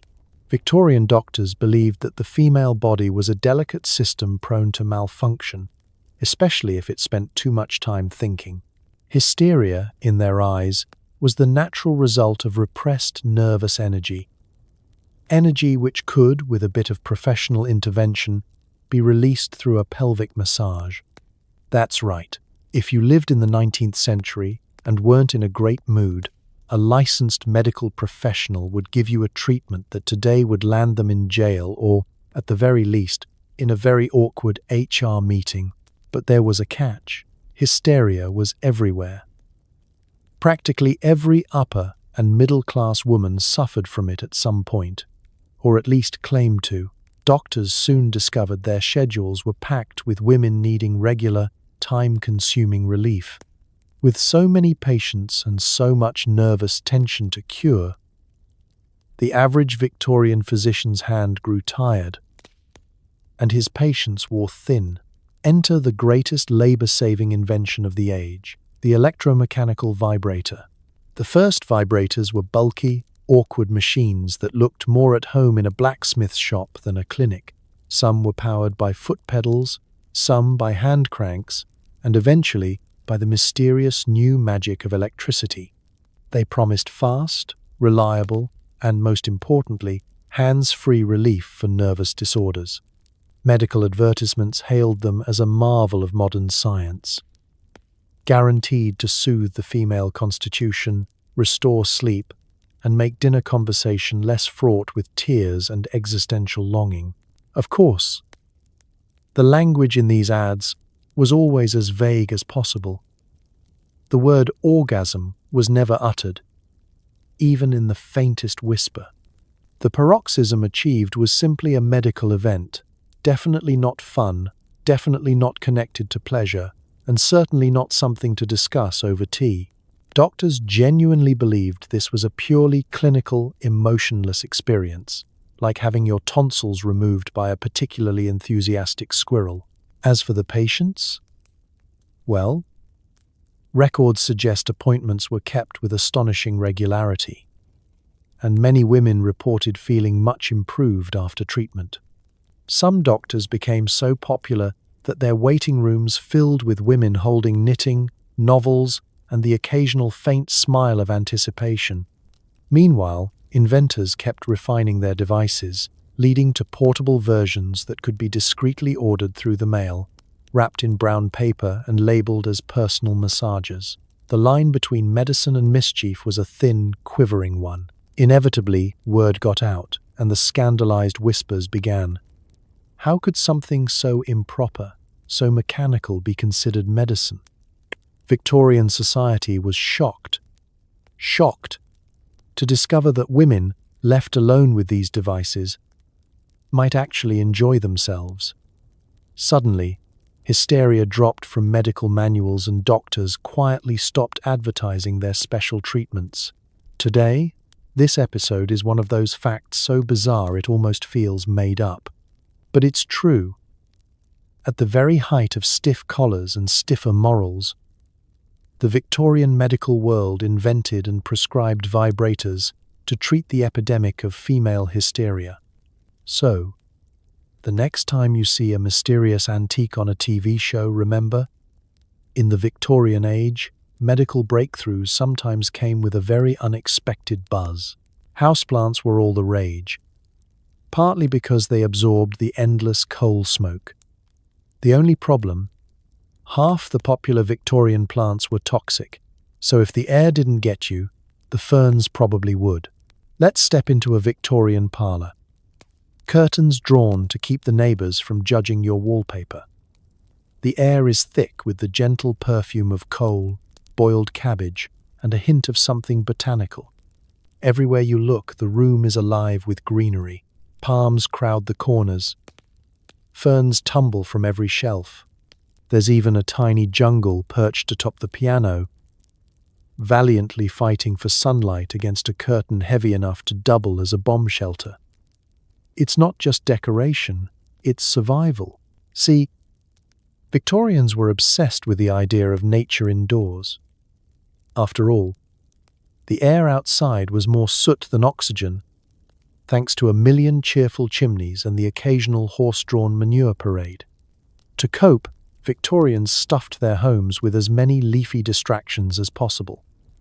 If the pollution didn't choke you, at least you'd have something green to gaze at while you pondered your next attack of the vapors.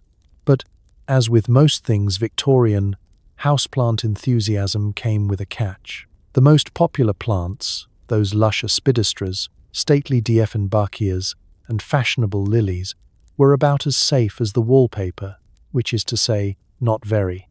Aspidistras, known as cast-iron plants for their ability to survive the average British winter and a light dusting of soot, were beloved by everyone except the family cat, who would quickly discover their toxic side effects.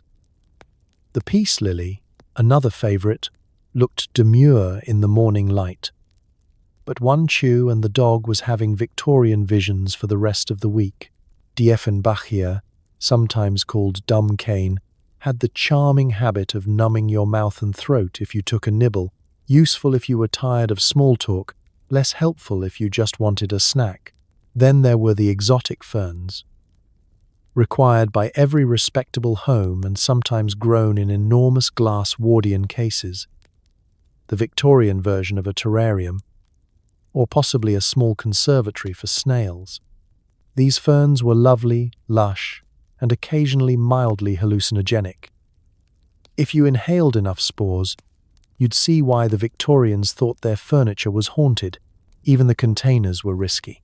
Pots were painted with lead-based glazes which slowly leached poison into the air or water. Watering the plants was an adventure. Half the time, the water was brown. The other half, the pot cracked and deposited a surprise puddle right in the middle of your best rug. And let's not forget the ever-present threat of houseplant mold, which could turn a quiet evening into a coughing fit, reminiscent of the Black Death. Of course, the true danger was social. The Victorians judged each other's plant collections the way we judge Instagram filters. Having a droopy fern was a sign of questionable morals and possibly a criminal record. A lush parlour palm meant you were either frightfully wealthy or, at the very least, capable of bribing your maid to dust the leaves. There were entire gardening manuals devoted to the placement and discipline of ferns, as if one stern talking to could prevent sudden, mysterious plant death. For the ambitious, there was the ultimate status symbol, the indoor orchid. These delicate, temperamental plants promised both prestige and a high chance of heartbreak, as they were almost impossible to keep alive for more than a week without advanced degrees in humidity and self-delusion. Still, Victorians persisted, cultivating their toxic jungles with the same dogged determination they applied to everything else. If you managed to keep your plants and your pets alive, you could hold your head high. If not, well, at least the ferns would cover your shame and maybe your tombstone. So, the next time you water your succulents or despair over your dying pothos, take comfort. Your houseplants may be dramatic, but at least they're not actively plotting your demise. In the Victorian home, even the greenery was out to get you. Tea was the national beverage, but it was often laced with brick dust, animal droppings, or whatever the grocer swept off the floor. Pinkies up. Hope for the best. Let's set the scene. It's 4 o'clock in Victorian England, the sacred hour when the world pauses for a restorative cup of tea. The table is laid with fine china, possibly chipped. A plate of questionable biscuits and a sugar bowl that may or may not contain more than just sugar. As you settle into your creaky chair, you notice your host's smile has the faint desperation of someone who's never quite sure what's floating in their cup. Tea wasn't just a drink, it was a national obsession, a daily ritual, and sometimes an elaborate test of courage. Imports from China and India were expensive, so every cup was precious and, more often than not, padded with a little extra to make it go further. Unscrupulous tea merchants would stretch their supply with dried leaves, grass clippings, actual twigs, or the occasional dash of sawdust. On the worst days, the tea leaves were dyed with copper or iron filings for color, then bulked up with, wait for it, brick dust. Nothing starts a civilized conversation like a cup of builder's tea, minus the builders' union. But the additives didn't end there. Victorian grocers, blessed with a can-do attitude and no food safety regulations, saw nothing wrong with scooping up whatever happened to be near the tea barrel, rodent droppings, insects, or that mysterious crumbly bit from under the shelves. A truly special blend might even include china clay to make the tea look extra authentic. It's like Russian roulette, but with more digestive risk. You'd think boiling water would help. And it did, to a point. But Victorian kettles were rarely cleaned, so every pot brewed a little extra flavor from the previous week's experiments. The scum floating on your tea? Sometimes just minerals. Sometimes an entire subplot. And if you tried to mask the taste with sugar, you'd run into another hurdle. Sugar itself was a gamble, often stretched with ground bones, flour, or powdered stone. Let's not forget the milk, delivered by horse-drawn cart and left on doorsteps in the summer sun. It was a race against time and bacteria to see if it reached your cup before curdling into a Victorian science project. Some enterprising merchants stretched the milk with chalk, water, or, if they were feeling festive, animal fat. The result was a beverage that was simultaneously nourishing, mysterious, and possibly sentient. Even the dainty pastries weren't safe. The jam might be thickened with starch, colored with lead, and studded with fruit that had seen better centuries. That scone? Baked with flour bleached by bone ash. The whole scene was a minefield, navigated by a population so determined to be polite that they would rather choke on a pebble than complain. Yet, for all these hazards, tea time was the beating heart of Victorian life. Families gathered, neighbours gossiped, and everyone pretended not to notice when Uncle Reginald quietly filtered his tea through his handkerchief. Etiquette demanded that you drink with pinky raised and composure intact, no matter what was crawling along the rim. Over time, food safety laws improved. Grocers grew more honest, and brick dust fell out of favour as a flavour profile. But in the heyday of Victorian tea, every cup was a leap of faith, a tradition brewed with danger, determination, and just a pinch of whatever was left on the storeroom floor. So the next time you sip your perfectly filtered herbal blend, remember, it wasn't always this easy. In Victorian England, one lump or two was less about sugar and more about survival. Cheers, and good luck. Victorians were obsessed with ghosts and seances. Tables levitated, trumpets tooted, and someone always claimed to have spoken to Aunt Mildred. Spoiler, it was always a scam, unless it wasn't. Let's set the scene. It's a chilly evening, and the lamps are dimmed just enough to encourage the family cat to act suspicious. You're in the parlour, surrounded by relatives and acquaintances who all look like they've just remembered where the will is hidden. The air is thick with the aroma of paraffin and nervous excitement. In the centre, a medium, possibly wearing more scarves than strictly necessary, prepares to bridge the gap between worlds, or at least between courses. This is the heyday of Victorian spiritualism, the era's most popular blend of entertainment, emotional therapy, and all-you-can-fake buffet. Seances were the original like and subscribe, except instead of refreshing your feed, you held hands, closed your eyes, and hoped the spirit of Uncle Herbert would stop by with stock tips, or, at the very least, advice about which jam was safe to eat. The tricks of the trade were as elaborate as any modern clickbait. Trumpets were rigged with wires, tables stood on secret levers, and spirit writing appeared thanks to ink stains and a quick hand under the table. Ghostly hands reached from behind curtains, sometimes a little too damp and suspiciously warm. If you wanted real drama, the medium would go into a trance, muttering in a language that bore a striking resemblance to gibberish, while their feet gently tapped out Morse code for hide the cheese. People wanted to believe.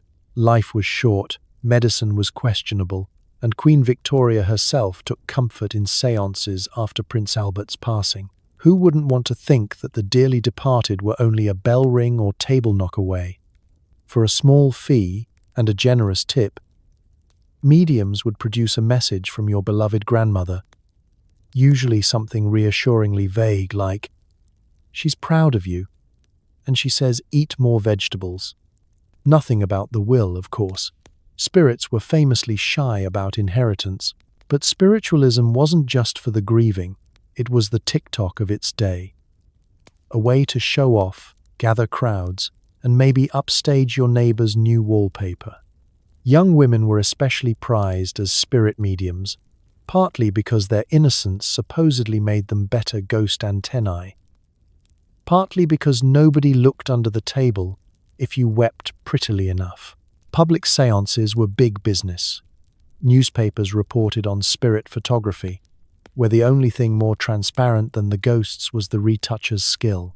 Of course, for every true believer, there were skeptics. Professional debunkers made careers out of exposing frauds, revealing hidden wires, sticky tape, and the odd accomplice disguised as a disembodied hand.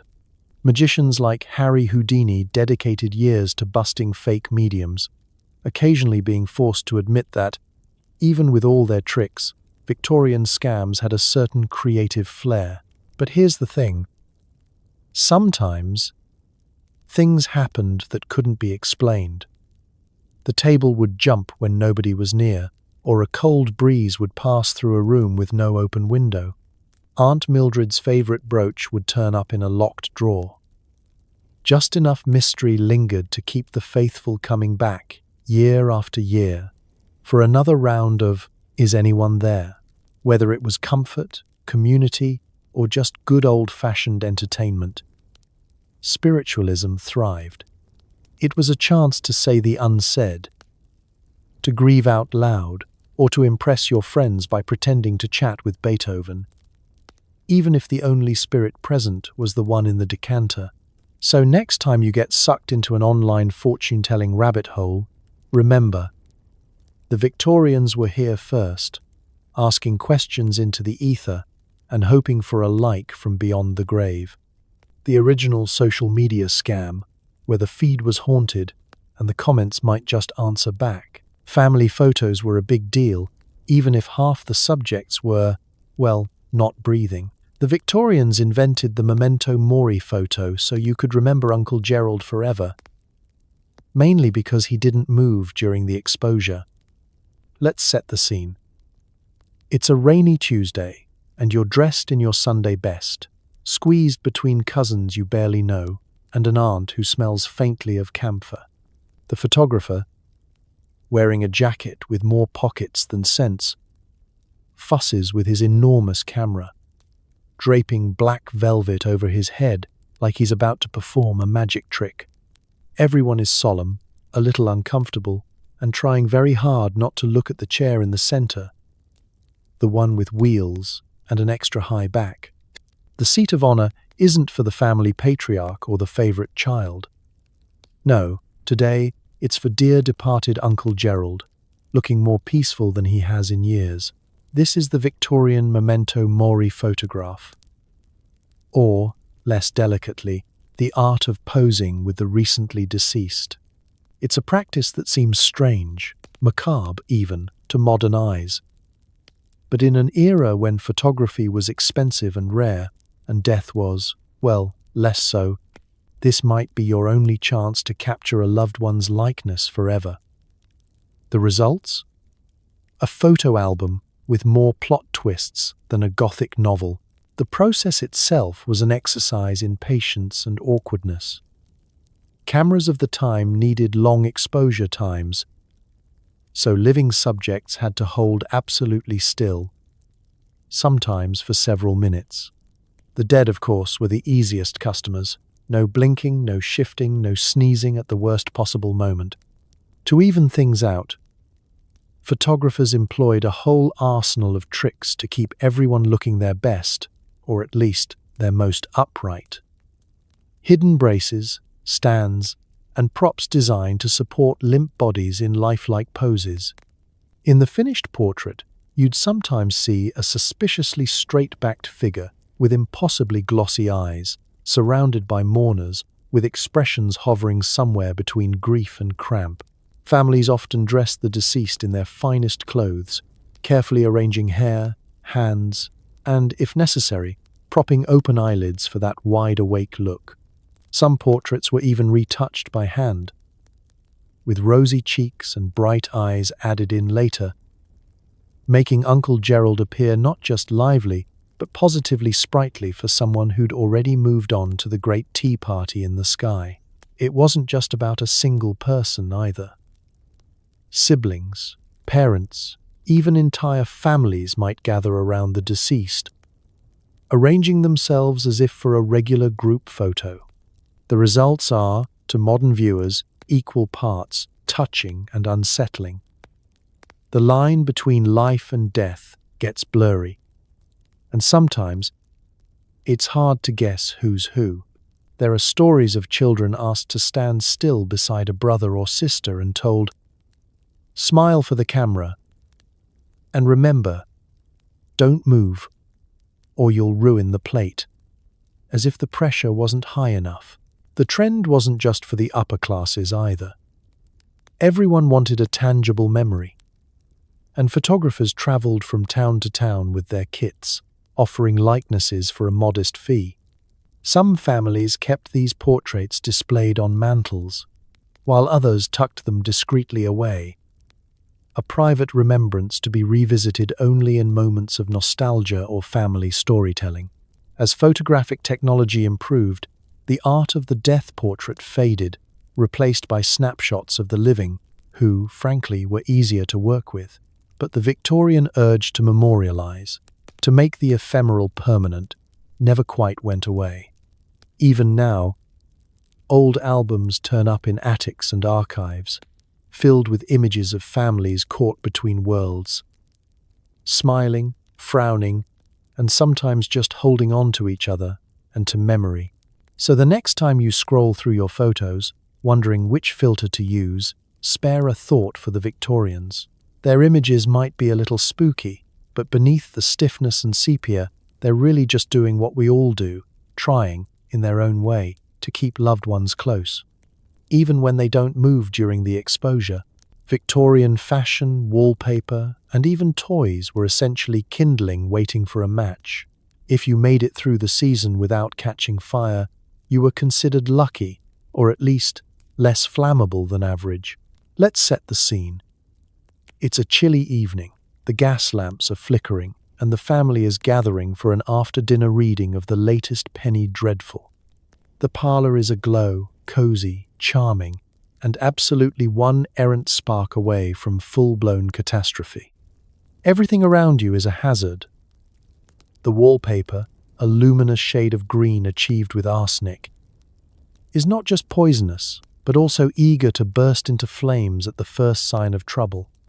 The curtains, thick with velvet and optimism, are a single stray ember away from launching your home into Victorian legend. Now, let's talk about fashion.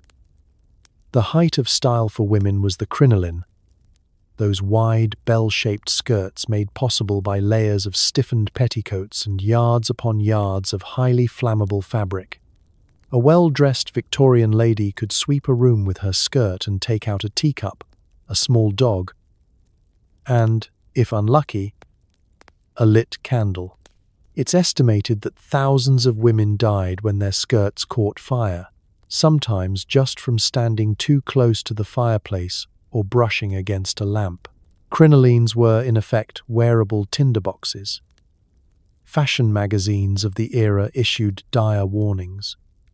Caution: avoid candles and open flames, which is another way of saying, wear this if you want to live dangerously. Men didn't escape the inferno either. Waistcoats, jackets, and even hair pomades were all made with a heady mix of animal fats, oils, and wool, each more combustible than the last. A dapper gentleman's attempt to lean in for a closer look at the fireplace could end with his moustache going up in smoke, along with his chances at next week's dinner party. And then there were the children. Victorian toys were masterpieces of danger. Wooden soldiers painted with lead, dolls stuffed with sawdust or straw, and rocking horses finished with shellac. But the pièce de résistance was the Christmas tree, draped with actual candles.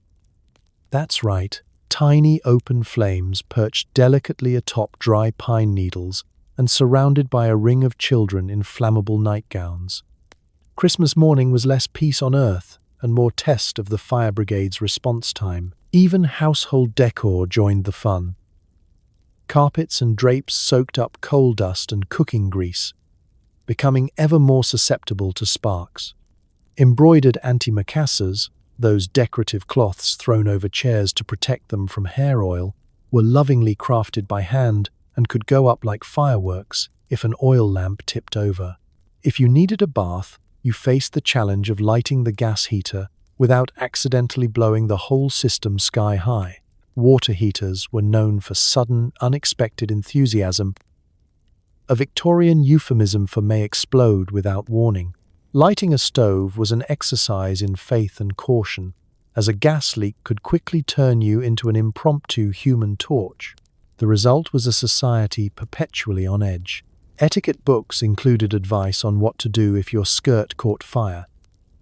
Hint: stop, drop, and roll wasn't just for kindergartners. And fire screens became a fashionable accessory. At social gatherings, people eyed candles with suspicion and moved with the careful grace of someone who knows their entire outfit might combust if they get too excited about the pudding. So, the next time you light a scented candle or plug in your fairy lights, give a quiet thanks to the miracles of modern flame-retardant materials. In Victorian England, life was glamorous, but also just a little too flammable for comfort. Making it through the season wasn't just luck, it was survival, with a side of smoke. Victorians loved a good mystery, especially when it involved mysterious illnesses.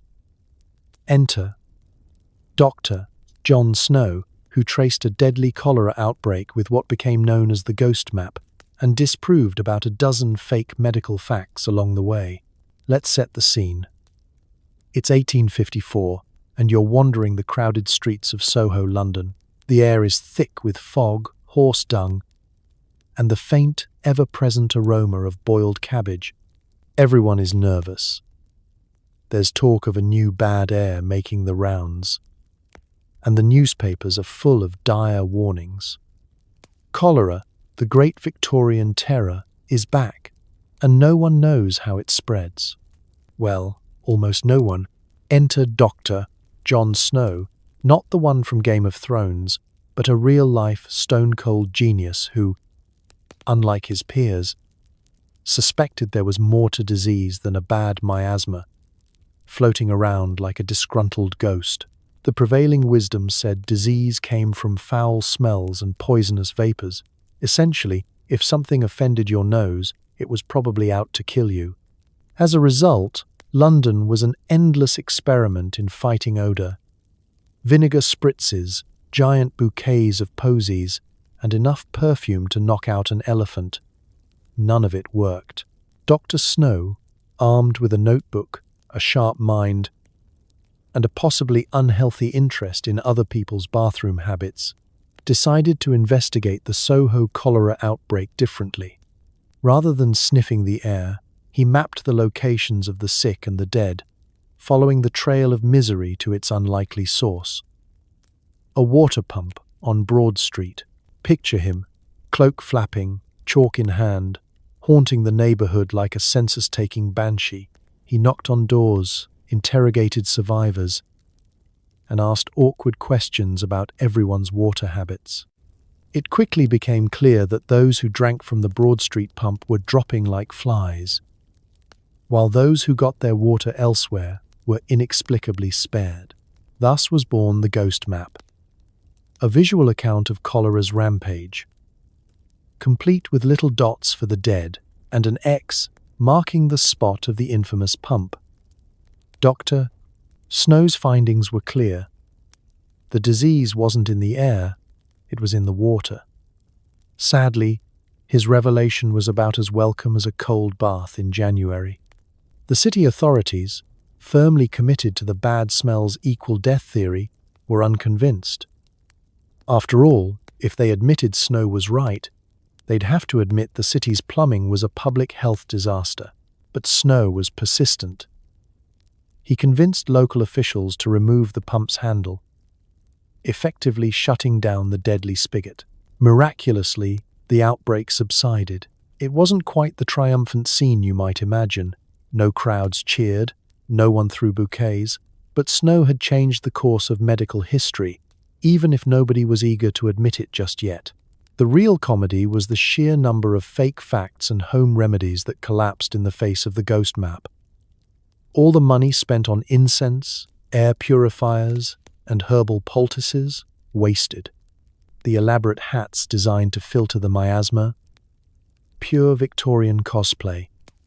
Even the city's pet cats, believed to be barometers for bad air, were left looking smug and slightly bored. Snow's discovery paved the way for germ theory and the modern understanding of disease transmission. It also forced Victorians to rethink everything from city planning to tea etiquette.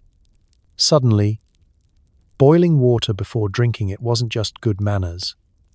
It was the difference between life and death. So, next time you hear about a viral outbreak and someone blames bad vibes or recommends wafting lavender at the problem, spare a thought for Dr. John Snow and his Ghost Map. Sometimes the answer isn't in the air, the vibes, or even the cat. It's just a missing pump handle away. In Victorian England, the greatest detective wasn't Sherlock Holmes. It was a doctor with a map, a bit of chalk, and the courage to ask, "Where, exactly, have you been getting your water? Forget 8 hours straight." Most Victorians slept in 2 shifts, with a period of reading, prayer, or mild panic in between. Insomnia? Just part of the schedule. Let's set the scene. It's midnight in a gaslit Victorian home, and you're tucked under a mountain of itchy woolen blankets, drifting off to the soothing lullaby of a ticking clock and distant horseshoes clattering on cobblestone. You might assume you're heading into a blissful, uninterrupted night's rest, but not so fast. This is the era of the 2-sleep night. A schedule built on the philosophy that 1 sleep is good, but 2 slightly mediocre sleeps is the real goal. Your evening begins normally enough. By 9 p.m., you're yawning. The fire's embers are fading, and your mother is muttering about the dangers of reading after dark. Something about eye weakness and disturbing the humours. Everyone piles into their beds. Children, parents, the occasional relative who just won't leave, and the household settles into the first sleep. The house quiets. Rats rustle in the walls, the neighbour's dog howls, and for a few blessed hours you are unconscious. But then, in the depths of the night, usually around 1 or 2 in the morning, you wake up. Not because of a nightmare or a midnight snack, but simply because this is what people did. The 2-sleep system was so common that it didn't have a name. It was just how things are. This intermission was called the watch, and it could last anywhere from 30 minutes to 2 hours, depending on how much existential dread or unexpressed creativity you had lying around. What did people do with this mysterious middle hour? Well, everything and anything. Some used the time for prayer, hoping to stave off the day's sins or future chimney fires. Others read by candlelight, gently straining their eyesight for the sake of a sensational serial or a stern letter from Aunt Agnes. Couples might use the hour for a quiet conversation, marital bonding, or, in larger households, a whispered update on the ongoing war with the household mice. If you were lucky, you might write in your diary, compose a poem, or sneak to the kitchen for a forbidden snack, cold mutton if you were bold, bread if you were desperate. For the insomniacs of the Victorian world, this was less a curse than a schedule. Waking up at 2 a.m. was not only normal but almost expected. If you slept straight through, you might even be accused of laziness, or worse, ignoring your spiritual obligations. Advice columns from the era recommended embracing this quiet break, using it for reflection, or, at the very least, reorganizing your sock drawer. After this midnight interval, you would snuggle back into bed for second sleep. The air is cooler now, the house quieter, and with a bit of luck, you'll manage another few hours of shut-eye before the church bells begin their morning racket. The result was a nightly rhythm of 2 chunks of sleep, divided by a brief, purposeful period of wakefulness. It was, for Victorians, the closest thing to insomnia you could put on a schedule. Eventually, as gaslight gave way to electric light, and the world demanded more productivity and less pondering, the 2-sleep pattern faded. People began striving for the modern, mythical 8 hours straight, a goal as elusive as a clean Victorian pillowcase. So next time you wake in the middle of the night, don't panic. Consider yourself briefly Victorian. Ponder, pray, or maybe plot a new invention. Insomnia isn't always a curse. Sometimes it's just part of the program. In the Victorian era, a night's rest came in 2 acts, and if you made it to sunrise, you'd survived another peculiar, restless, and deeply human routine. Some Victorians believed that animals could be trained into musical instruments, and thus the legendary cat piano was born. Was it real? Of course not. Did enough people believe in it to worry the local cats? Absolutely. The idea was simple. Line up cats, poke their tails, and play a symphony. The reality? Mostly screams, lawsuits, and one very traumatized tabby. Let's set the scene. It's a foggy London evening, and you're attending one of those peculiar Victorian salons where the line between science and practical joke is almost non-existent. Everyone is gathered around, sipping watered-down sherry and arguing about phrenology when the host, ever eager to impress, leans in and whispers about the latest continental sensation, the Katzenklavier, or cat piano. Supposedly invented by a mad German genius, aren't they all? This instrument promises a performance unlike any other. A symphony of meows, precisely tuned for your amusement and mild psychological scarring. The theory goes something like this. You assemble a row of live cats, each selected for their unique vocal range. Tabby for alto, Siamese for soprano, and an especially grumpy tomcat for bass. Instead of keys, the piano features a series of levers or spikes, which, when pressed, gently or not so gently, prod each cat's tail. The resulting cacophony is less Moonlight Sonata and more a chorus of indignant felines. The composer? Someone with a questionable sense of ethics and a lot of free time. Was this ever built? Not really, at least not outside the imagination of bored aristocrats and the occasional overzealous satirist. The cat piano was more an idea, a running joke that popped up in newspapers, penny dreadfuls, and dinner party conversations, each telling more extravagant than the last. But that didn't stop people from believing. In an era that brought you the Great Moon hoax and seances with Napoleon, a musical instrument made of cats seemed, if not likely, at least possible. Rumors of public performances swirled. Allegedly, there was once a demonstration in Paris, but the only ones who remember it are the neighborhood dogs. Victorian children, already convinced their toys were trying to poison them, eyed every stray piano with deep suspicion. If the family tabby disappeared, you'd find children peering under the parlor lid, half expecting to discover Mr. Whiskers drafted into a one-cat band. Of course, this story had its critics. The Royal Society for the Prevention of Cruelty to Animals was appalled, and various pamphleteers warned of a grave decline in public morals should the cat piano ever make it out of the drawing room and into polite society. Musicians, meanwhile, insisted that actual cats made better critics than performers. But the cat piano had a peculiar staying power, popping up in cartoons, caricatures, and the nightmares of particularly sensitive kittens. Even medical experts weighed in.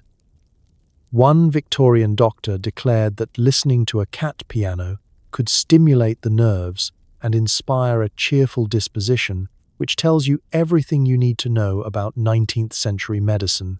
Like so many Victorian facts, the cat piano hovered forever on the edge of belief. Too silly to be true, too delightful to be dismissed outright. It survives in the popular imagination as a symbol of the era's love affair with the bizarre, the experimental, and the totally impractical. So, the next time your cat howls at 3 a.m, remember, at least they're not part of an impromptu concerto for startled pets and concerned neighbors. In Victorian times, no idea was too wild, no animal too sacred, and no piano entirely safe from the relentless march of questionable innovation. The cat piano may never have played a note, but it certainly struck a chord. Victorians worshipped fresh air and sunlight, unless it meant paying for another window. Thanks to the infamous window tax, many homes were built with as few windows as legally possible, turning entire neighborhoods into bat caves. If you wondered why Victorians were pale, vitamin deficient, and occasionally tripped over the family dog at noon, now you know. Let's set the scene. It's a dreary afternoon in 1840s London. The fog outside is so thick you could slice it and serve it with jam. Inside, things aren't much brighter. You're huddled in the parlor, squinting over your embroidery or the latest serial from Mr. Dickens, when you realize you're reading more by faith than by candlelight. No, it's not a power outage. Electricity is still a rumor. It's the tragic legacy of the window tax. The logic behind the window tax was simple and therefore absolutely diabolical. If you could afford more windows, you could afford to pay more tax. Let the sunshine in, but only if you're rich enough to enjoy it. The result? Architects and homeowners responded with their usual creative flair, bricking up perfectly good windows, shrinking existing ones, and, in some cases, building entire houses that looked like medieval fortresses designed for maximum gloom. House with a view was less an aspiration and more of a threat. For the average Victorian, sunlight became a luxury commodity. You learned to appreciate whatever little shaft of daylight crept in through the one legal window, timed your daily activities around the golden hour, also known as slightly less grey than usual, and developed an impressive tolerance for stubbed toes and mysterious bruises. Children played indoors, growing up with skin so pale they could double as living ghosts at Halloween. If you did venture outside, you risked being mistaken for a vampire, albeit one in several layers of wool and a hat with its own zip code. Fresh air was another Victorian obsession, as long as it didn't come through an actual window. Medical experts swore by the health-giving power of a good breeze, but only if it was administered through proper ventilation channels, like a cracked door or the tiny gap beneath the front step. It was perfectly normal to see entire families out for a bracing constitutional, wandering the parks with faces turned desperately toward the sun, like polite, repressed sunflowers. Of course, there were workarounds. Enter the borrowed light shaft, a narrow, sad little alley cut through houses so sunlight could sneak in, like a guilty guest at a party. In larger homes, you might see grand conservatories attached to the back, paradises of glass and greenery, while the rest of the house remained as dark as a coal mine. It wasn't unusual to meet relatives who hadn't seen daylight in months. They'd emerge from their rooms blinking and hissing, waving away family members who mistook them for household pests, and the effects were everywhere. Vitamin D deficiency ran rampant, inspiring new fashions in complexion powders to keep your ghostly pallor from alarming the neighbors. Doctors developed elaborate light therapies, which mostly involved sitting near a lamp and pretending it was as good as the Sunday. And if you suffered from melancholia, depression, the prescription was simple. Move to a house with more windows and hope the tax collector didn't notice. The window tax finally vanished in the mid-19th century, but not before leaving an architectural legacy of blocked-up arches and odd, shadowy rooms.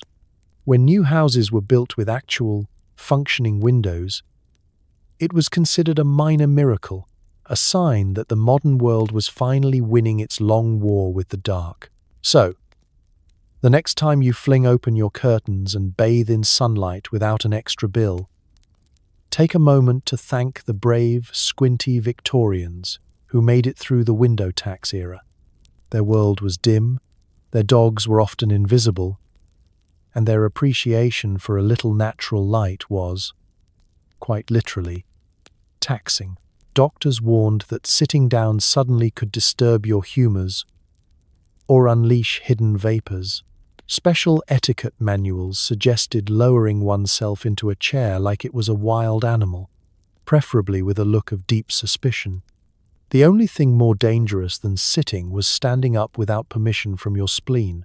Let's set the scene. It's a bustling afternoon in your over-decorated Victorian parlour. Everywhere you look, there are more chairs than people, each one bristling with antimacassars, lace doilies, and the faint scent of ancestral dust. You'd like nothing more than to collapse into the nearest armchair, but beware. In this world, sitting down is not a reflex, it's a high-stakes performance art. Move too quickly, and you risk unleashing a medical and social calamity. The Victorian body was a delicate ecosystem, governed by the invisible laws of humours. Your blood, phlegm, black bile, and yellow bile, yes, really, needed to remain in cosmic balance, or so the doctors claimed. Sudden movements, especially plopping down in a chair, were said to send these fluids into chaos, resulting in everything from dizziness to a vague, existential malaise. The more you read about the dangers of abrupt sitting, the more you start to wonder how anyone ever survived tea time. Etiquette manuals doubled as survival guides. Chapter after chapter instructed readers on the proper method for approaching a seat. First, make prolonged eye contact with the chair, as if asking its permission. Next, glide toward it slowly. Think heron stalking a fish. Pause to ensure you're not about to sit on a hat, a cat, or a wayward child. Grasp the armrest with 3 fingers, 4 was considered reckless, and lower yourself inch by inch with the serene gravity of a falling autumn leaf. Don't forget to inhale quietly, lest you set off a fit of vapors and end up on the fainting couch. Some health experts of the time even suggested standing for extended periods, claiming it encouraged the circulation of good spirits. Of course, standing for too long was said to cause varicose veins and general lassitude, so really you couldn't win. If you tried to sit quickly, you might dislodge a vital organ. If you hesitated too long, Aunt Mildred would start speculating about your prospects in the marriage market. Chairs themselves were part of the problem. Victorian furniture was more obstacle course than comfort, with springs, sharp corners, and stuffing made of whatever materials were cheapest that week. The average parlour chair creaked ominously, as if warning you, sit down wrong, and I'll squeak loud enough to alert the entire neighbourhood. Some seats were so low to the ground that getting up required planning, assistance, and possibly a written will. At social gatherings, Seating became a competitive sport. Hosts carefully orchestrated who sat where and how quickly, as a measure of class and composure. The truly daring would attempt the crossroom approach, navigating a maze of footstools, carpets, and unpredictable pets to reach the desired seat, all while maintaining an expression of polite terror. Of course, the greatest peril came from the mysterious vapors, a catch-all diagnosis for fainting, dizziness, and the general malaise of having too many relatives in one room.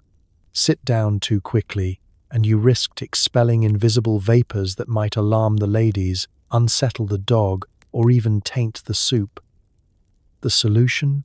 Fan yourself vigorously.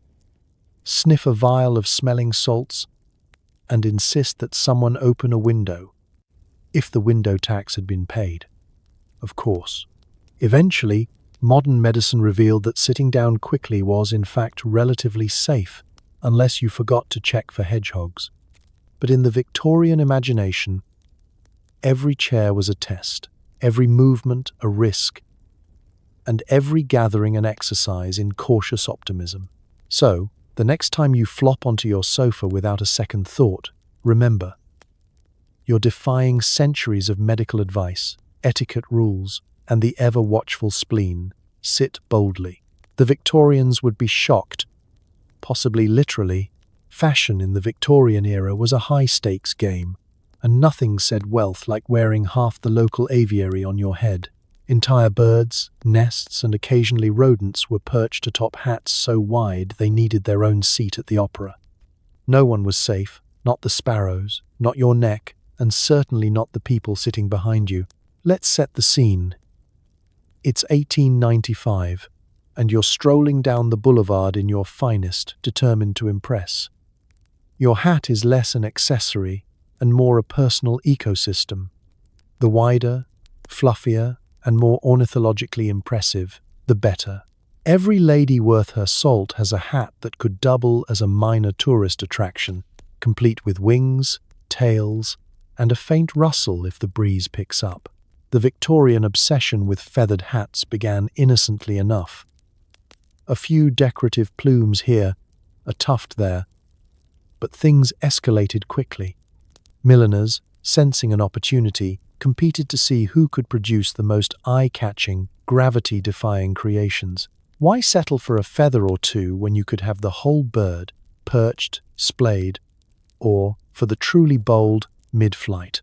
Soon, hats weren't just trimmed with feathers, they featured entire taxidermied animals.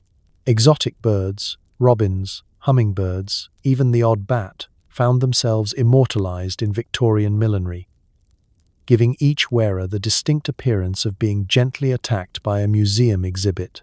And for the especially adventurous, nests were included, sometimes with tiny artificial eggs or, if your milliner was feeling cheeky, a small decorative mouse. Social gatherings were a minefield. A room full of women in bird hats was a scene of quiet mayhem, fluff, beaks, and startled eyes as far as the eye could see. If you wanted to gossip discreetly, you had to lean in, peer around someone's ostrich plume, and hope not to catch a sparrow to the face. And woe betide the gentleman who sat behind you at the opera. Many an evening was ruined by the sightlines of a hat that could have doubled as stage scenery. Wearing such a hat was a physical feat. Your neck did most of the heavy lifting, straining under the weight of 10 sparrows and a peacock's tail. Doctors saw a surge in millinery neck, a gentle term for chronic hat-related pain. Fashion advice columns recommended neck exercises, and, for the less athletic, a discreet hand to prop up one's head during particularly long sermons. But the hats were more than just flamboyant. They were status symbols. The rarest feathers cost a fortune, and an especially gaudy hat could mark you as a woman of taste, means, and possibly a secret wish to be a bird of prey. It was rumored that some women owned more hats than shoes, and kept their most outlandish creations in custom-built cabinets, lest the family cat develop ideas above its station. Of course, there were critics. Early conservationists and outraged poets campaigned against the wholesale slaughter of birds for fashion, penning impassioned letters and mournful verses. Some progressive ladies formed anti-plumage societies, meeting to swap stories and, presumably, less deadly headwear. But for decades, the bird hat reigned supreme, leaving a trail of ruffled feathers, bruised necks, and traumatized taxidermists. Eventually, the winds of fashion shifted. Hats became smaller, birds returned to the trees, and the average opera-goer could once again see the stage. Today, we look back at Victorian millinery and marvel at the sheer audacity of it all. A time when the only thing higher than a lady's hat was her tolerance for carrying wildlife on her head. So, the next time you put on a baseball cap, be grateful. Your hat won't attack anyone, requires no neck strengthening, and, most importantly, isn't looking back at you. In Victorian England, fashion was literally for the birds. Victorian inventors never met a problem they couldn't solve with unnecessary furniture. Enter the vibrating chair, a mechanical marvel allegedly designed to stimulate the blood and invigorate the spirit.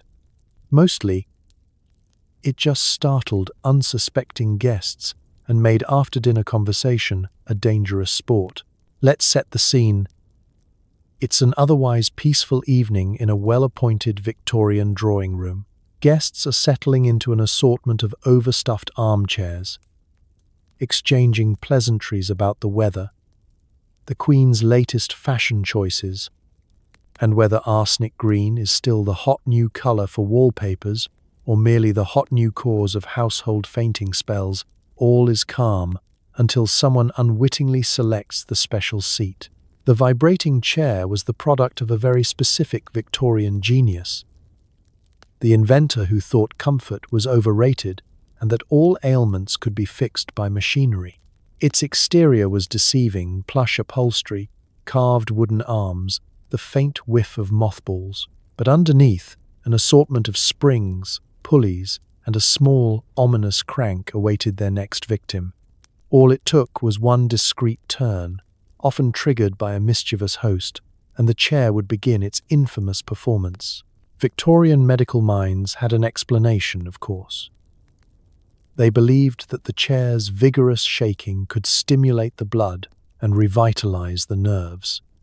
After all, what could be better for your sluggish 19th century constitution than sitting in what amounted to a politely upholstered earthquake? Some doctors even prescribed a daily session of vibratory therapy for the treatment of melancholia, nervous exhaustion, or for the more imaginative, stagnant spirits. If nothing else, the chair was guaranteed to wake up anyone who drifted off during a long-winded retelling of last year's harvest. The instructions were always elaborate. Simply sit, relax, and let the chair's gentle undulations restore your youthful vigor. In practice, the vibrations ranged from a mild buzz to a full-blown roller coaster ride, leaving some guests convinced they were being shaken by spirits. There are accounts of startled visitors clinging to their teacups, attempting to maintain dignity while their entire skeleton attempted to escape. Laughter was stifled, monocles popped off, and the family dog retreated beneath the settee, traumatized for life. And then there was the social element. Hosts would sometimes use the chair as a test of character. If a guest shrieked, spilled their port, or leapt up with a startled oath, it was a sure sign of weak nerves. If they smiled politely and pretended nothing was happening, congratulations, they were either unflappable or simply used to mechanical surprises at dinner parties.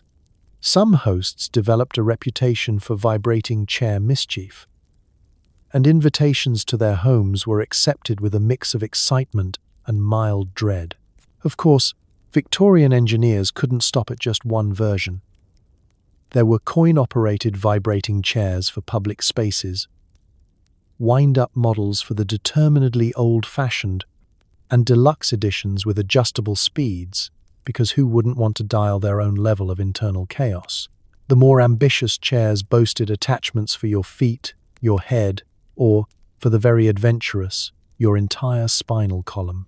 The popularity of the vibrating chair eventually waned as people realized that it did less for the nerves than a stiff drink and a quiet lie-down.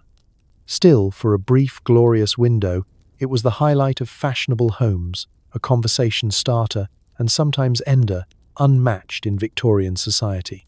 So, the next time you settle into your recliner and it stays blessedly still, give a quiet thanks for modern furniture design. In Victorian England, you never knew if your next seat would soothe you or launch you across the parlour in the name of good health. And if your chair ever starts humming ominously, maybe just stand. So tonight, as you tuck yourself into a bed with sheets that aren't secretly full of brick dust or lead paint, maybe whisper a quiet thank you to your ancestors, the ones who braved a world of arsenic-laced biscuits, carnivorous hats, and doctors who thought your soul could escape through a sneeze. In an age where tea might kill you, the wallpaper glowed in the dark for all the wrong reasons, and nobody could agree if tomatoes were food or murder. The true Victorian miracle wasn't etiquette or empire, it was survival. Let's be honest, history isn't just about battles and crowns, it's about the strange, stubborn hope that people carry even when the world around them seems completely absurd. It's about everyday resilience. The parents who tried to keep children alive in nurseries that doubled as fire hazards, the women who conquered corsets and mourning rules, the men who faced exploding mustache wax with nothing but a stiff upper lip, and everyone, everywhere, just trying to make it through another day without setting the drapes on fire or being poisoned by the family dinner. If you ever feel overwhelmed by modern life, by work emails, confusing new apps, or the neighbor who refuses to bring in their recycling, just remember, you're living in a world where tomatoes are food, windows are included in the rent, and your doctor probably won't prescribe leeches or gently suggest a change in your skull shape. Be grateful for the soft glow of electric lights, the safe hum of indoor plumbing, and the ability to sit down without fear of unleashing dangerous vapors. Because history may be baffling, gross, and occasionally terrifying, but it's also proof that people are, above all else, survivors, stubborn, inventive, and just a little ridiculous. And that, somehow, is comforting. So drift off now, safe and warm, knowing you're braver than a Victorian toothpick, and luckier than a canary at a hat shop. Good night, and sleep well.